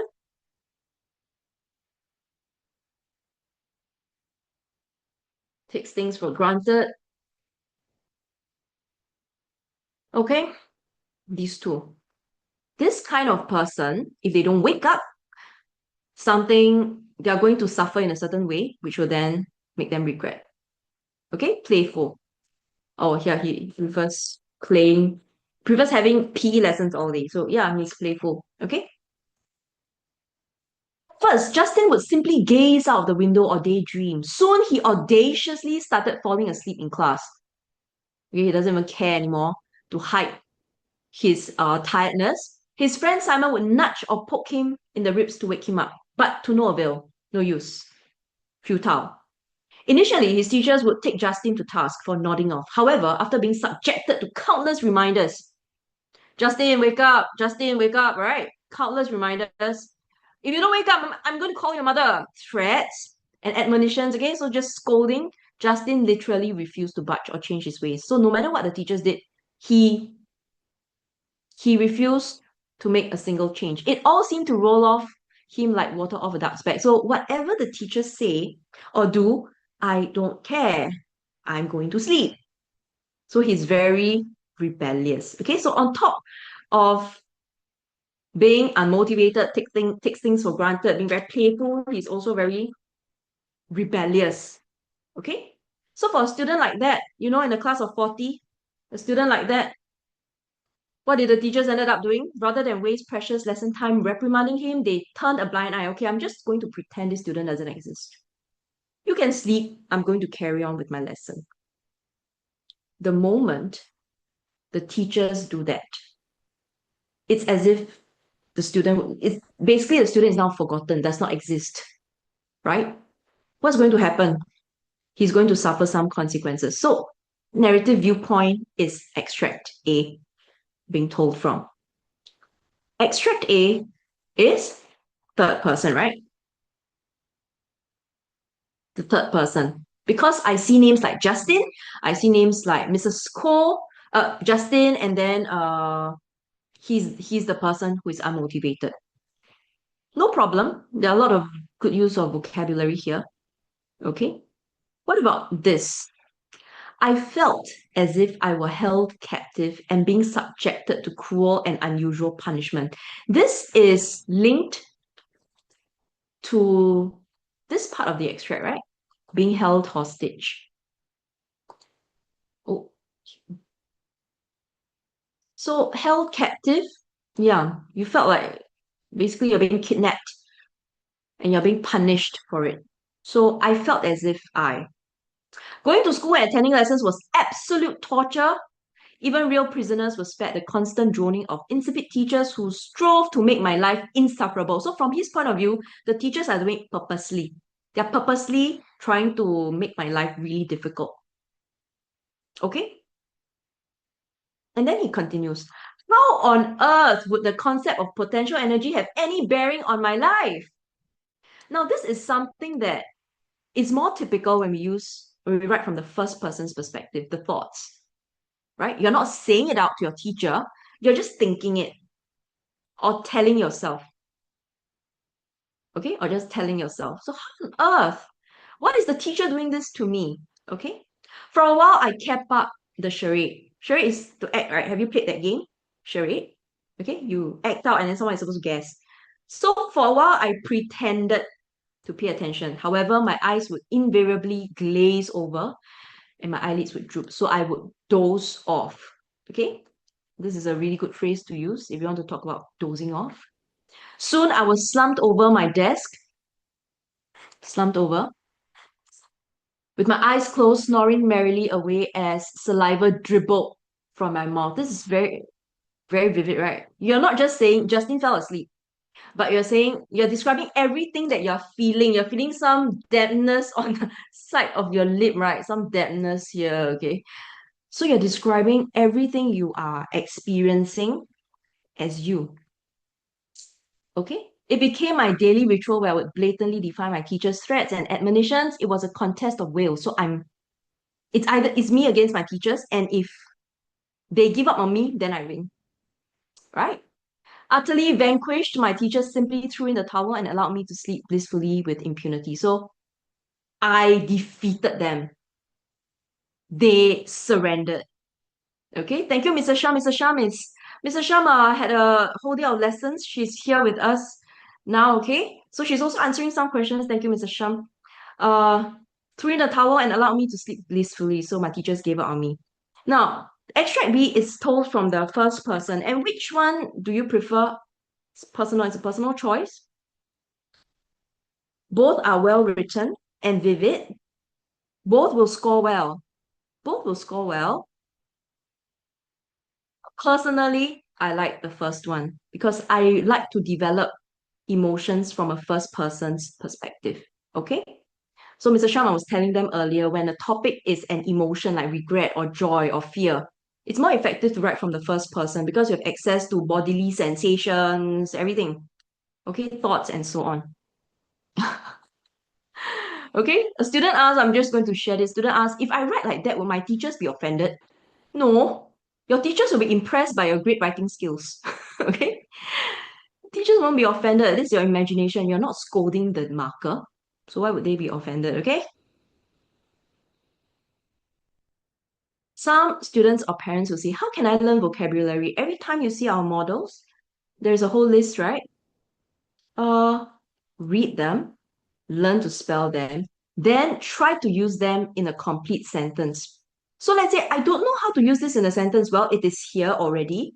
But if you need more examples, just Google stodgy in a sentence. You get 5, 6 examples. Okay? Yeah, Mr. Sham, that's what I told Gretel. You need to read, write, and do corrections. And then write again. Okay? So do learn these words and phrases. Okay. So when it comes to introduction, a lot of ask you, can I use flashback? Can I use this? Can I use that? Okay. You can, but it's not whether you can, it's whether it's effective based on your plan and the story that you are going to write. Okay. So it's not whether can or not, it's whether it works or not for you. So let's take a look at this these strategies. Okay, these strategies. You have your plan already. You already know what you need to write intro and so on. Now you have to decide how am I going to start so that it hooks my readers. Okay? So you watch movies, right? Do you watch movies? You watch shows? How do you decide if you're going to switch channel or you're going to move on to the next video? How will you know? You will give it a few seconds, right? Say, oh, is this character interesting? Or is this YouTuber interesting, right? You just give the person 5 seconds. Ah, boring. I don't like his face or I don't like his voice. Moving on. So the introduction and composition is the same. Now the teacher cannot stop reading your composition. They have to mark it, so they have to read it from start to end. Okay? But if now you're and but when it comes to writing, don't just think I'm writing for an exam. You're also writing for a purpose. You write to inspire, you write to entertain. So what are you going to do in that first paragraph from the first line to make your readers go, ooh, I want to continue reading? That's when you use the good writing techniques or what we call the hook. Okay, there's this picture, opening hook. Okay, so let's take a look at some effective opening hooks. Okay, so this one, there's a huge disclaimer here. Only if it complements your storyline. So when you want to talk about the color of the sky or how red the sun is or the clouds, it must match the theme. So if the theme is related to a relaxing day at the beach, go ahead and describe the weather. Because it's outdoors, the weather does matter, right? So fine. But if your story is about sports and being determined, having to train, badminton, does it matter whether it's raining or not outside? Not really. So only use describing the weather if it matches. I know some of you memorize all these things, magnolia clouds and all that. But if it's irrelevant, it will give the reader a poor impression of you, okay? Of your writing. So only when relevant. Let me write this. If you're trying to create an atmosphere to foreshadow, so just now a student talked about putting clues in the introduction. Yes, you can foreshadow that something bad is going to happen. So if you are creating an atmosphere to foreshadow, then yes, you can use things like dark clouds, gathering, okay, thunder, lightning, okay, to create a sense of doom. Okay, it's very gloomy. Um, let me add more. Stormy, okay? A sense of doom because something bad is going to happen to your character. Then it's okay. All right? If not, not necessary. Dialogue or direct speech. Mr. Sham, we have been marking compositions, okay? And I see some of my students using dialogue, right? And it's too much dialogue because they use dialogue for everything. So instead of describing or using five senses, using the various technique, they just use dialogue to create like a script, which is not effective. So students, if you're doing that, don't. Mr. Sham is sharing with Lorraine, and I can just say it outright. Use dialogue only to bring up feelings or to make intentions clear.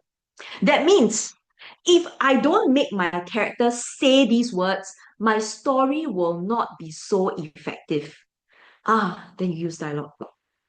Okay? Yes, Every just technique. to add, for Yeah. example, if you are trying to show someone who is very angry, so maybe Mavis, you can type, Yeah. instead of putting, my sister was so angry with me, she asked me to get lost. So can all of you put in the chat, what is a better way to write this? My sister was so angry, she told me to get lost. Isn't it better you put my sister hissed, comma, get out of my room? So that's where you need to use dialogue. If it's relevant directly to the mood and the feelings you want to convey. So in a way, you're also showing the examiners that you know how to use a variety of sentence structures.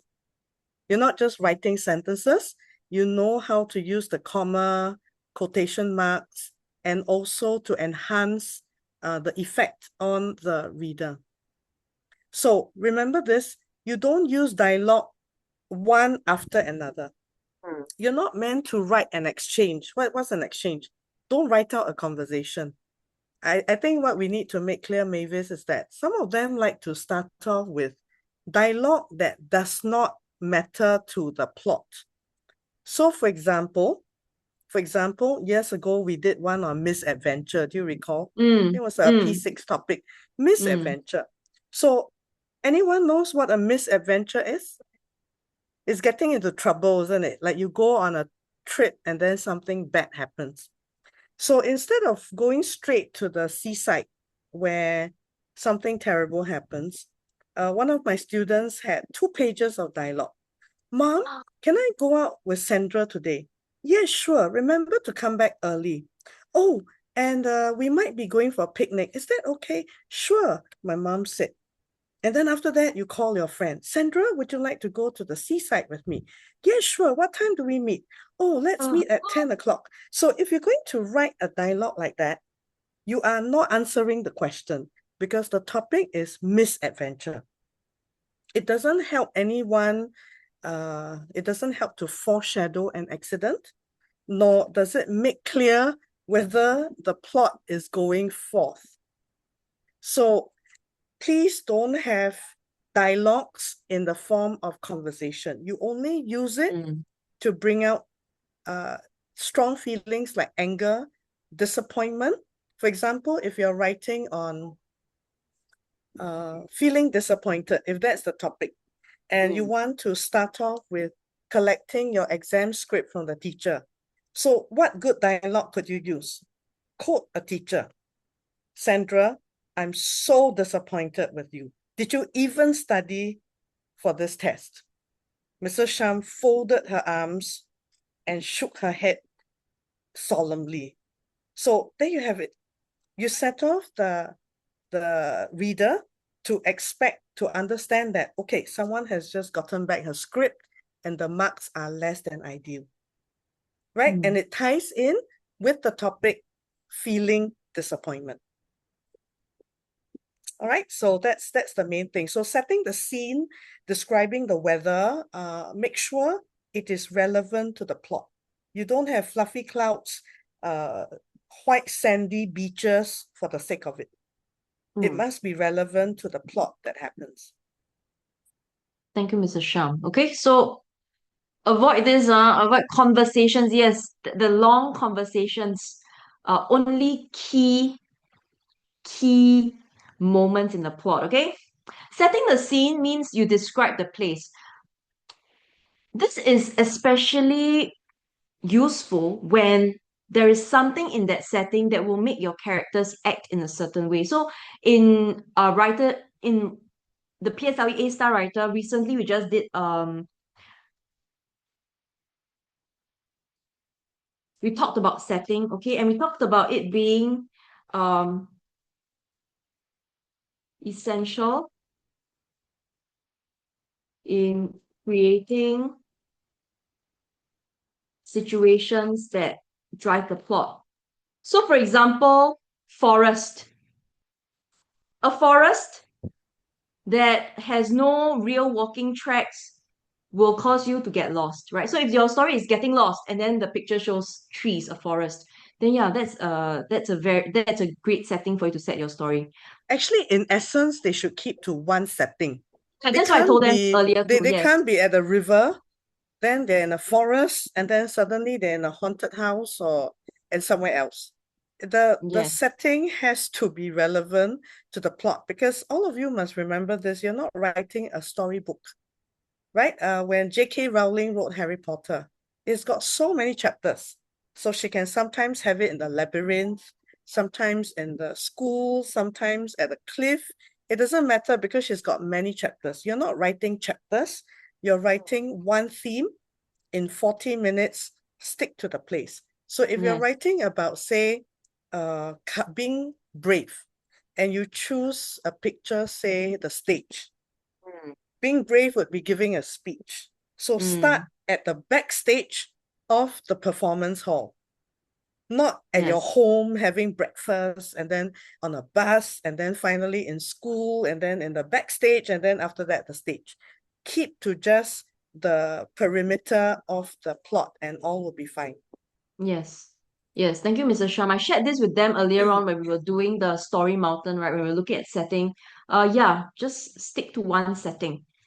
Now, plunging right in the middle of the action. This does not mean, okay, so this is just now we looked at story mountain. Okay, so if this is your story mountain, then you say, oh, plunge. So do I start my composition here? Then I don't have to write this. I just write like that. Okay, no, that's not what I mean. Starting, plunging right in the middle of the action can be an introduction. It's just filled with intense action, emotions, or the problem is presented in a very intense way. Okay? So it is a climactic moment, but it might not be your main climax. Okay? So where it is really exciting and it hooks the reader because there's a lot of action taking place. Dramatic one-liner. What are some dramatic one-liners? Okay. Dramatic one-liners can give us some examples, okay? Dramatic Making a one-liners like speech is never my cup of tea. okay. Ooh, Giving a speech.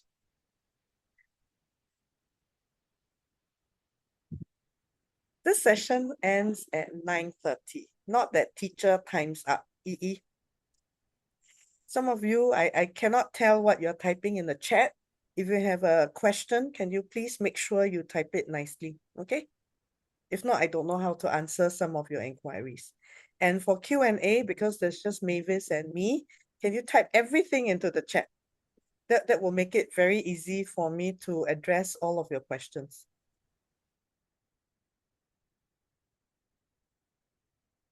okay, so dramatic short sentences, they would it's related, of course, to the theme. So giving a speech is never my cup of tea, or giving a speech was never my cup of tea just in case you have not overcome your fear, okay? Then, yeah, that could be an opening, or I will not survive. Not survive what? Okay? Actually, it's just giving a speech, It's not so serious. Okay? So a short sentence. If you have to go, no problem. Okay? Flashback. The flashback is actually not the opening paragraph. The flashback is the second paragraph. Okay, usually. So you need to have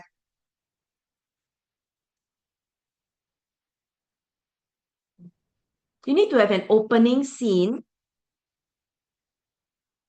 that's happening in some sort of present moment.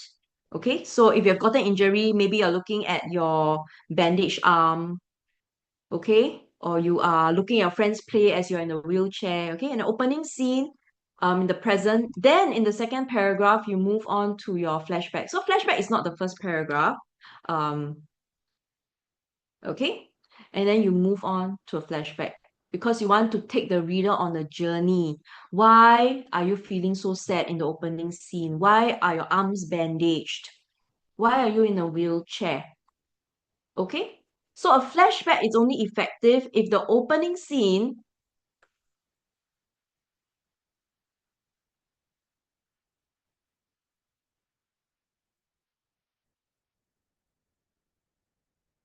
makes the reader curious. Okay, they are curious about why you feel, look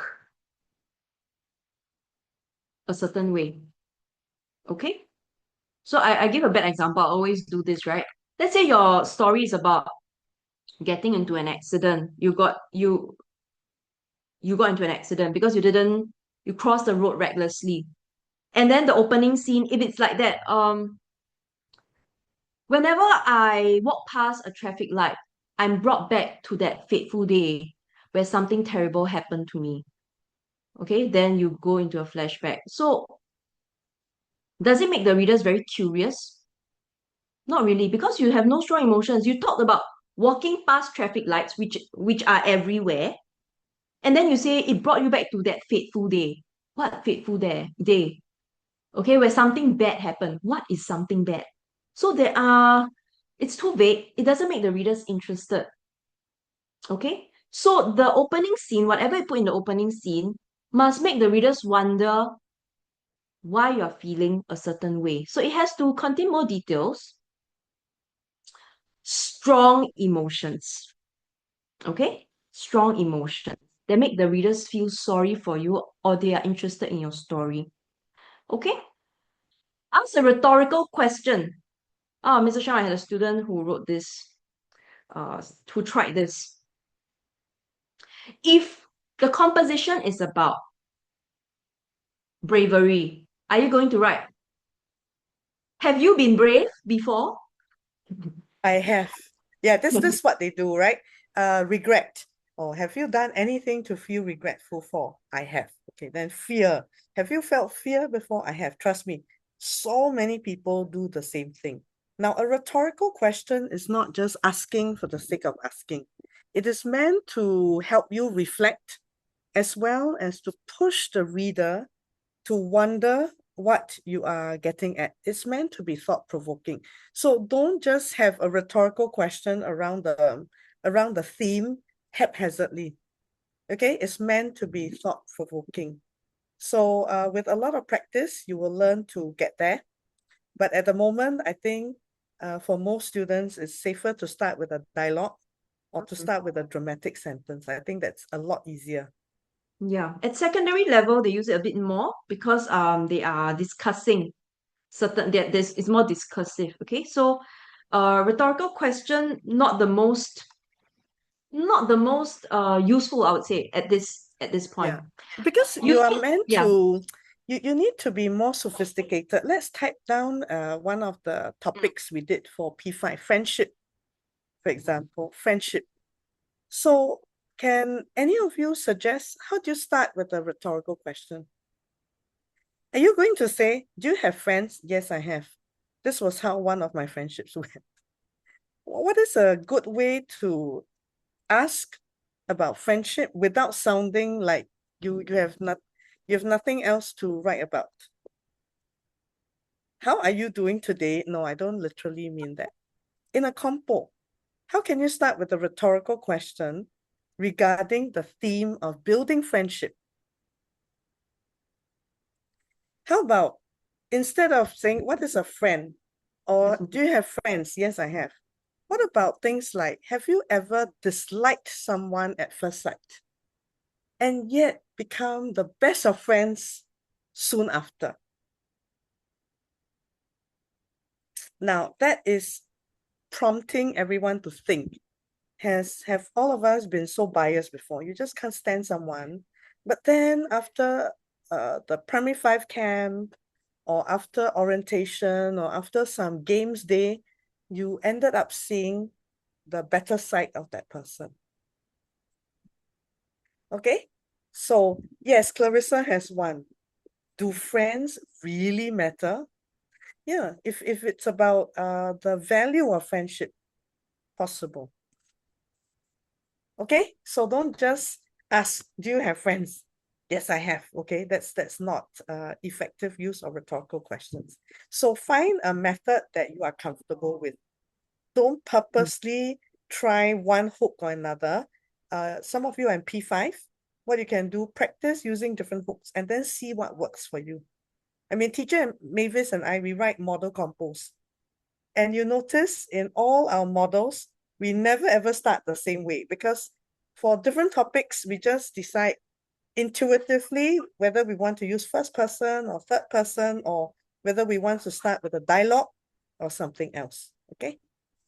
Thank you, Mrs. Shang. Okay, interior monologue. Well, dialogue or direct speech is you say it out and someone can hear you. When there's interior monologue, it's just your thoughts, basically your thoughts. You're telling yourself certain things, right?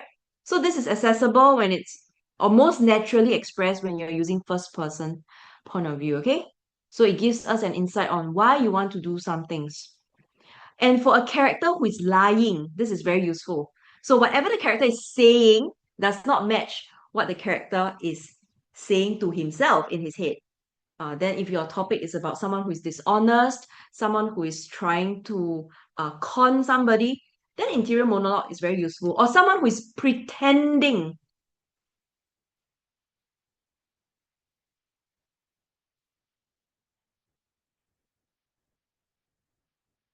Okay? For someone who is pretending in some way, this is really useful because, and it's quite fun to see what he says and what he's actually feeling. Or someone who is quietly determined, okay? So he's not saying, I will work hard to his parents or friends, but in his heart, he chants it, okay? It's like a mantra. So that works as well. Okay? Okay. We are going to look at some models. All these are mini models. All these are mini models, mini openings that you can use in your next composition or you can tweak in your next composition. Okay, let's take a look at the first one. What kind of introduction it is and why is it effective? Did you ever wish that life had a reset button that would enable you to erase or undo anything untoward that had happened? This is a preacher talked about it. This is a rhetorical question, right? I'm going to type here instead. This is a rhetorical question. Okay? Did you ever wish? Instead of saying, have you ever regretted?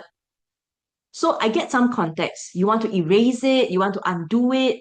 And as a reader, I go, wow, what did you do that made you want to reset everything? What I had done that day was an irremediable mistake, means cannot change, cannot turn back time or make amends, okay? That I would rue for a lifetime, that I would regret for a really long time, and that I would never forget myself for. Do you realize that up to this point, we still don't know what happened? So this is effective. You don't reveal too much. Okay? Till this day, the incident continues to haunt me and weigh down on me like a crippling curse. Okay, there is something at this point I want to tell the students something that's not here. Please do not continue with this was what happened. Okay, do not Do not do this. This was my this is my story, dot, dot, dot, okay? This doesn't do anything at all for your composition, okay? This doesn't, it's not like watching a movie and then you do a flashback, there's a ripple effect on the screen. We are not doing that. Just go straight into your flashback, okay? Just go straight into telling your story. Do not do this. It's not necessary, okay? So there is rhetorical question, okay? There's a bit of revealing of what has been tormenting our character and it makes us curious. Okay? So rule is regret. The words are at the bottom. You can look at that list later. Okay? Crippling curse, so it's very severe. So do you continue like just last week? Oh, so how do you continue? Oh, just last week is a bit boring, right? Like just last week.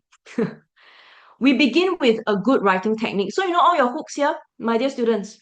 Use any of these to begin your flashback. Okay? Besides use any of these. You can start with a dialogue. You can start with vivid description of the setting instead of just saying just last week. Because you should not begin your composition with just last week. So why are you beginning your flashback with just last week? So for the flashback, use good opening techniques, okay? Dialogue and all that. And then write in past perfect tense in your first sentence to show that you are moving back in time, okay? That's all. Then after that, you can use past tense. Okay?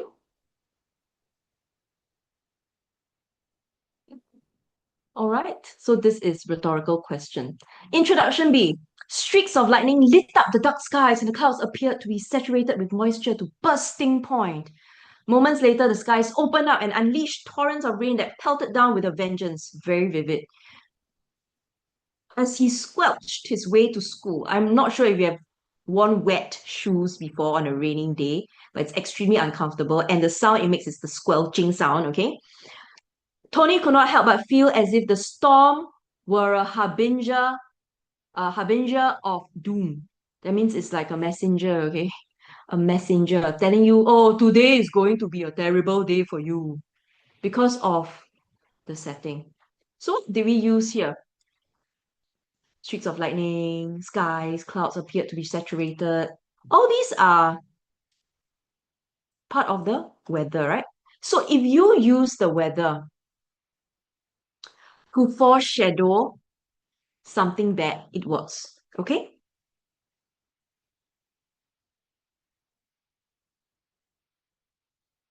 Squelching is very uncomfortable, so actions as well. Okay? Yes. Actually, this one also points at setting. There's a hint that everything is going to take place in school. And harbinger of doom, be very careful when you use this. Like, for example, some people feel that crows are dark symbols of bad luck, for example. So harbinger is like something that symbolizes something that is not so pleasant. So only use this if it's appropriate. You cannot say the sunny day was a harbinger of good news. You cannot use this word this way. It usually points to something dark and very frightening. And also, when you set up the weather, you notice that the skies are dark. The clouds are at bursting point. You also have words like rain that pelted. What is pelted? To beat down with great force. And the word with a vengeance. So you notice the words are all pointing to negative. You wouldn't have words like, oh, it was brimming with excitement, right? So you make sure if you want to set up a dark atmosphere, keep everything to the negative and gloomy. Because some of them, they mix all the words. Some of them are happy, some of them are sad. And then your examiner gets all confused as to whether you're going to write about a tragedy or you are writing something very cheerful that happens.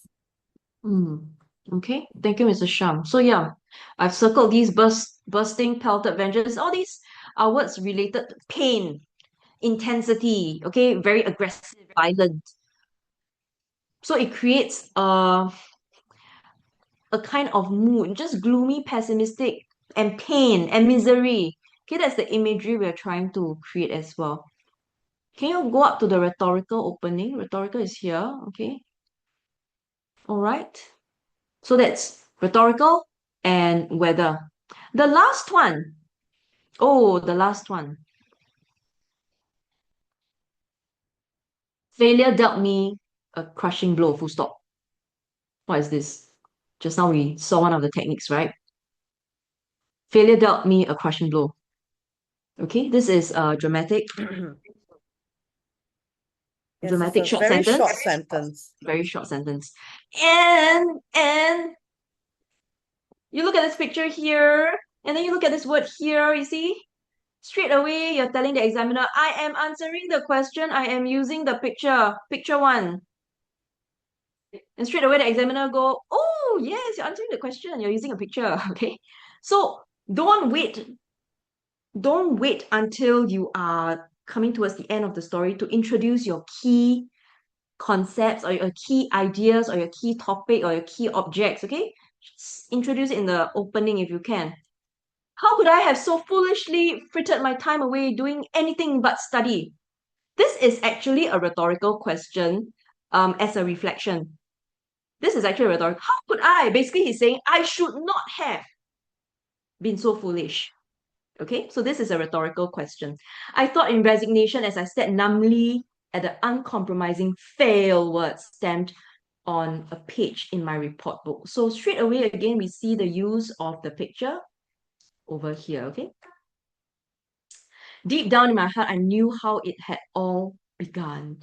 It had happened a few months ago when I started becoming too complacent for my own good. Why is there a dot, dot, dot here? Too complacent for my own good. Okay.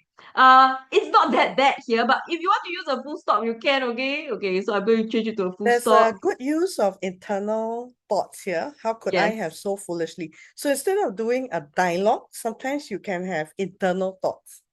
Because if you are hit with failure, I think there are lots of questions in there. How did this happen? Right? How could I have allowed myself to fail? I thought in resignation. Mm. So one trick that we also want to tell you is that you try to use the picture as soon as you can and also mention the theme if possible. So for example, if the theme is disappointment, feeling disappointment, or overcoming a challenge, then I think this hook is very good because to overcome a challenge would be, in this case, to overcome terrible marks, to overcome a learning problem. Mm.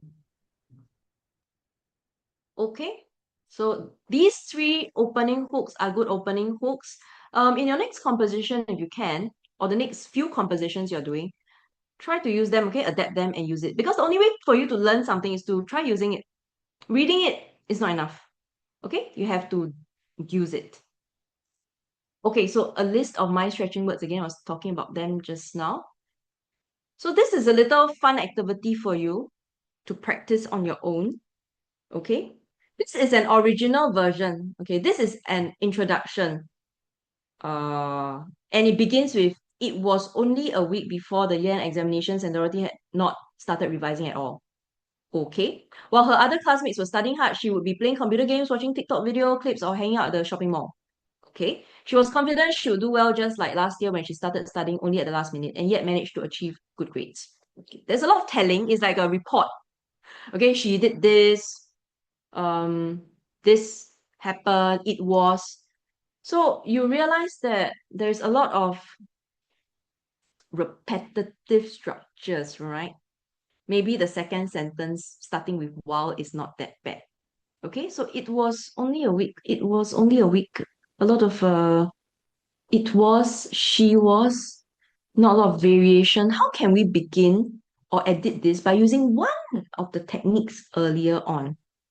For someone who feels that way, I've done well last year and I didn't study. Or I only started studying last minute. So I will be fine. If now we want to use interior monologue or Actually, direct it can speech, come out in the form of an explanation. yeah. Like, for example, uh, it wouldn't matter whether I studied or not. After all, I was the top girl in class last year. Mm. Okay. Yes. Dorothy chuckled I've under her breath, something like that. So to show that this person is complacent, you don't need to say Dorothy is complacent. She's yes. overconfident. So you Okay. have her just, that's what some of us say to our parents, right? Why should I study? I already know enough. Why should I revise something that I had done so well for last year? So all these are signs of overconfidence.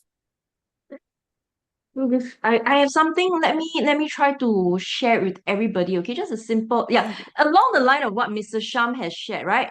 Basically, don't worry, I'll be okay. I've done this before. Let me just paste it here. Okay, like relax, I've done this before. Okay, she told herself. And then you don't just use a dialogue tag full stop. You can then give us a series of actions. Okay, so what exactly does she do after she tells herself this? Or after she repeats this to everybody she meets. Okay, so this is one one way to begin. And let's say I don't want to begin with dialogue or direct speech. I want to focus on her addiction to gaming. She's so addicted to gaming that she's not going to study. Then you can describe the setting. You can describe what is she doing in her room instead of studying, right? So something like that. You can use your five senses. The sound of game music in Dorothy's room as she stared at the glowing screen, completely absorbed in her game. some of my This is students like to do this yeah. because they're pretty good with gaming. Uh, the sound of game music filled, you can Mm, actually add a dialogue, internal dialogue to say, just 2 more levels and I will stop playing, something like that. mm. Or just, I have to beat this level, or I will not start revising until I pass another 3 levels. That's what some of you do. You keep delaying because gaming is so fun, isn't it? Okay, so some of you play Roblox, some of you play tanker games, some of you play racing games or FIFA World Cup. So what do you actually say? Mm. I will Something not rest realistic. until Argentina wins, is it? Something like that. If you're pretending to be Lionel Messi or someone else. So this Okay, so is where something writing realistic, yeah. becomes very, very fun, actually. Mm. Clash Royale. Okay, so try this. Try using one of the techniques to rephrase the ideas here. Okay, come on, just two more goals for it to be a win. Ah, yeah. Sophia, yes. League of Legends. Okay. Well, all of you playing games, I just told them at the start of the webinar you shouldn't be playing games anymore. Okay. There are there are two model compositions. You can you can read them on your own, but we want to highlight some things about these models, okay? You will see two models. We can revisit this the next session on 28th February, okay? The week after Chinese New Year, so that all of you can finish your visiting and so on. So you will always see two models in our materials. The first model is good. It's vivid, well written. Okay. The second model is even more descriptive, and both of them will work. So when you look at these models and you see the underlined words or phrases, these are things that you can learn and try to use. And they are used here not to just make the writing bombastic or anything like that. They're actually used appropriately and correctly to bring out the idea of regret or to develop the character or to develop the setting. Okay? We don't have this session every Saturday, but there are going to be 4 Saturdays, and this is the first Saturday.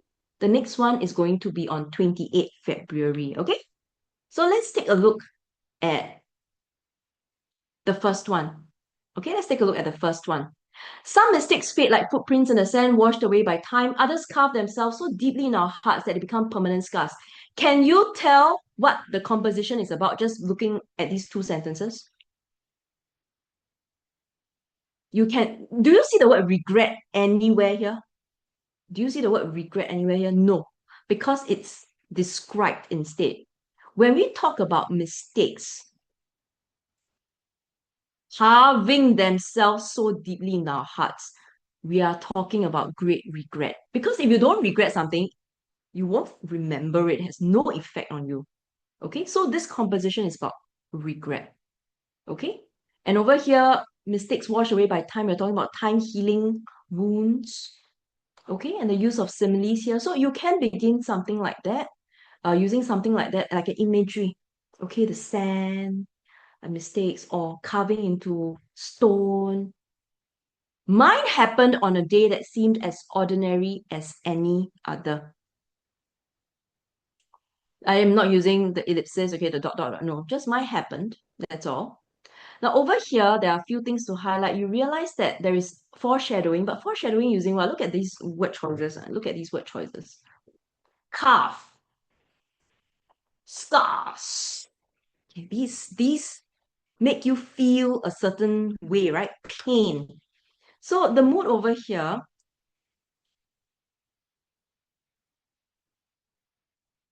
grim, and of course it's reflective because the character is thinking about something that happened. Okay, so there's pain.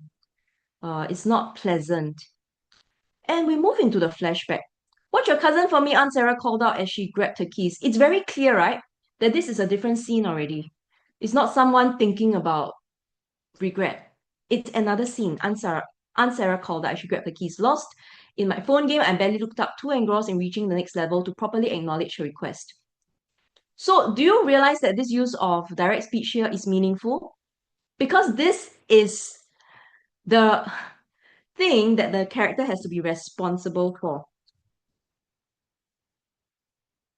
And because he wasn't responsible, he regrets later. So this is a very important direct speech, okay? His role.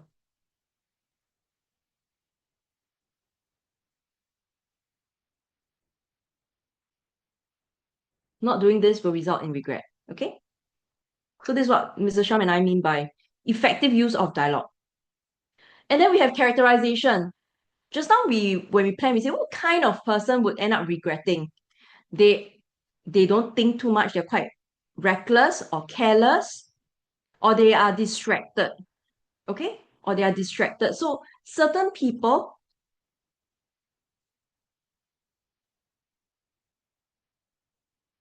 have certain qualities that make them more prone to doing something wrong, like this character. Okay? Lazy holiday, my younger cousin Ben was doing what he did best, trying to get my attention.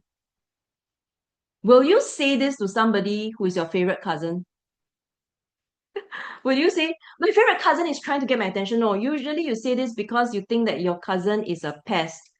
He's very irritating. He keeps trying to disturb me, okay? So firstly, our narrator is distracted. Secondly, our narrator doesn't really care about the cousin because he thinks the cousin is annoying. So all these will set up what's going to happen, right? So do you realize every sentence is essential? Nothing is there for show. Every sentence sets up the character, the relationship between the characters, the responsibility, okay? So nothing is wasted. So when we're looking at the rubric, for example, and we're looking at fully relevant, if every sentence is important in driving your plot, it is fully relevant, isn't it? Okay? So this is what we are aiming for. Come on, let's go outside. Ben's voice grew more persistent with each plea. So this is super important. Do you know why? Because he's going to get lost outside. Okay? So this is the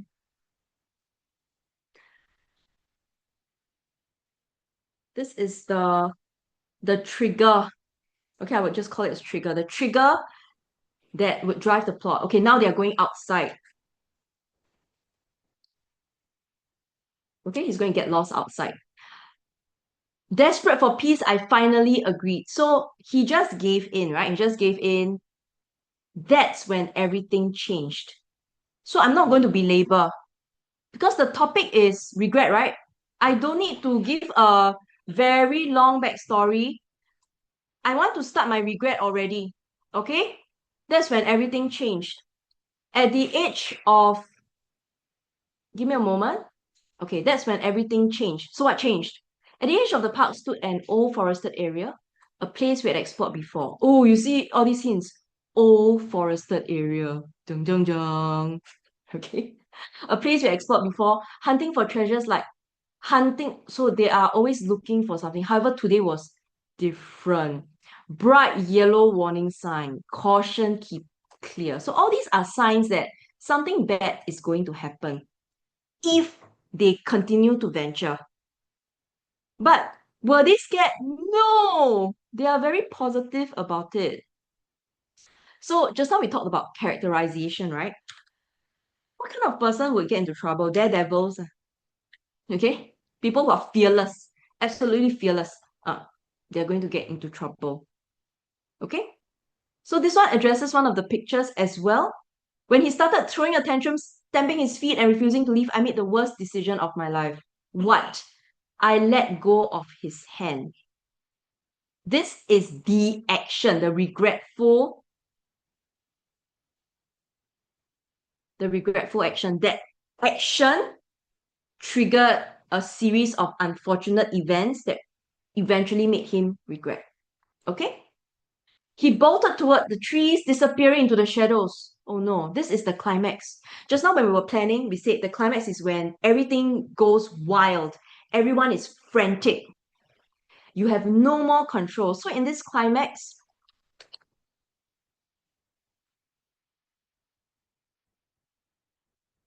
okay, no more control, helpless, frantic, all these emotions here. Okay? Ballet band crumpled and broken, so he has gotten injured. So now your cousin, whom you're supposed to be responsible for, has gotten very injured, broken leg. Okay? So this is regretful. Now we move on. We need to start. There's regret already, right? Regret. And then the story has to come to a close. The ambulance came. Then you realize that we move the story forward because we want to see the sense of regret that's being experienced by the character. So even after 2 years, he still thinks about that fateful day. And he looks at his cousin, wheelchair bound, not being able to enjoy his childhood, okay, like the rest of his schoolmates. So the regret continues. And that is why the introduction works because it is truly a very deep regret. And this is mirrored in the conclusion. They say time heals all wounds. Wasn't this mentioned earlier on? Time can wash away some regrets, but some choices leave permanent marks. Did we talk about scars earlier on? Yes, we did. Okay? So every time I pass that part, I'm reminded by giving in to his defiant behavior instead of staying firm, I allow a moment that changed someone's life forever. Just now Mr. Shah was telling them, we are going to talk about conclusions in session 4, but someone asked about conclusion, and I say, you look at these 3 lines, you can guess, right? Something about the story. It is not a generic, from now on, I will learn to be more mindful of my behavior.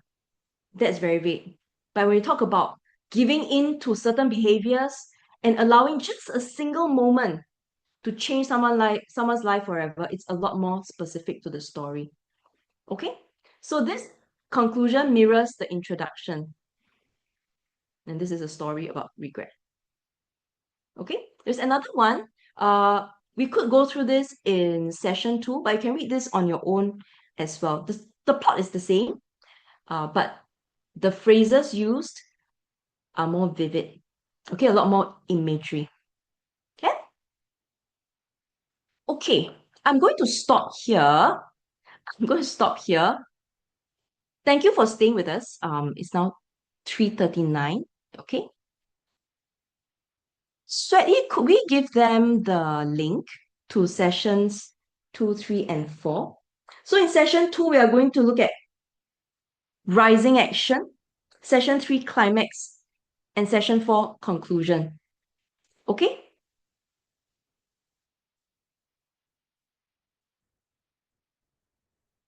Somebody raise his hand. Any questions? You can ask us questions in the next sessions as well, okay? We are going to meet each other. See you in session 2. What if you really do not have anything to write about? Or you won't have nothing to write about because you would have spent a whole year practicing various themes and planning for it. Yes. There's Mm. another reason why you wouldn't have nothing to write about. They're Mm. guiding questions. So they'll ask you, Mm. who is the Yes, yes, one I told feeling them about regret? it. What was the... Yes. No, you cannot go blank.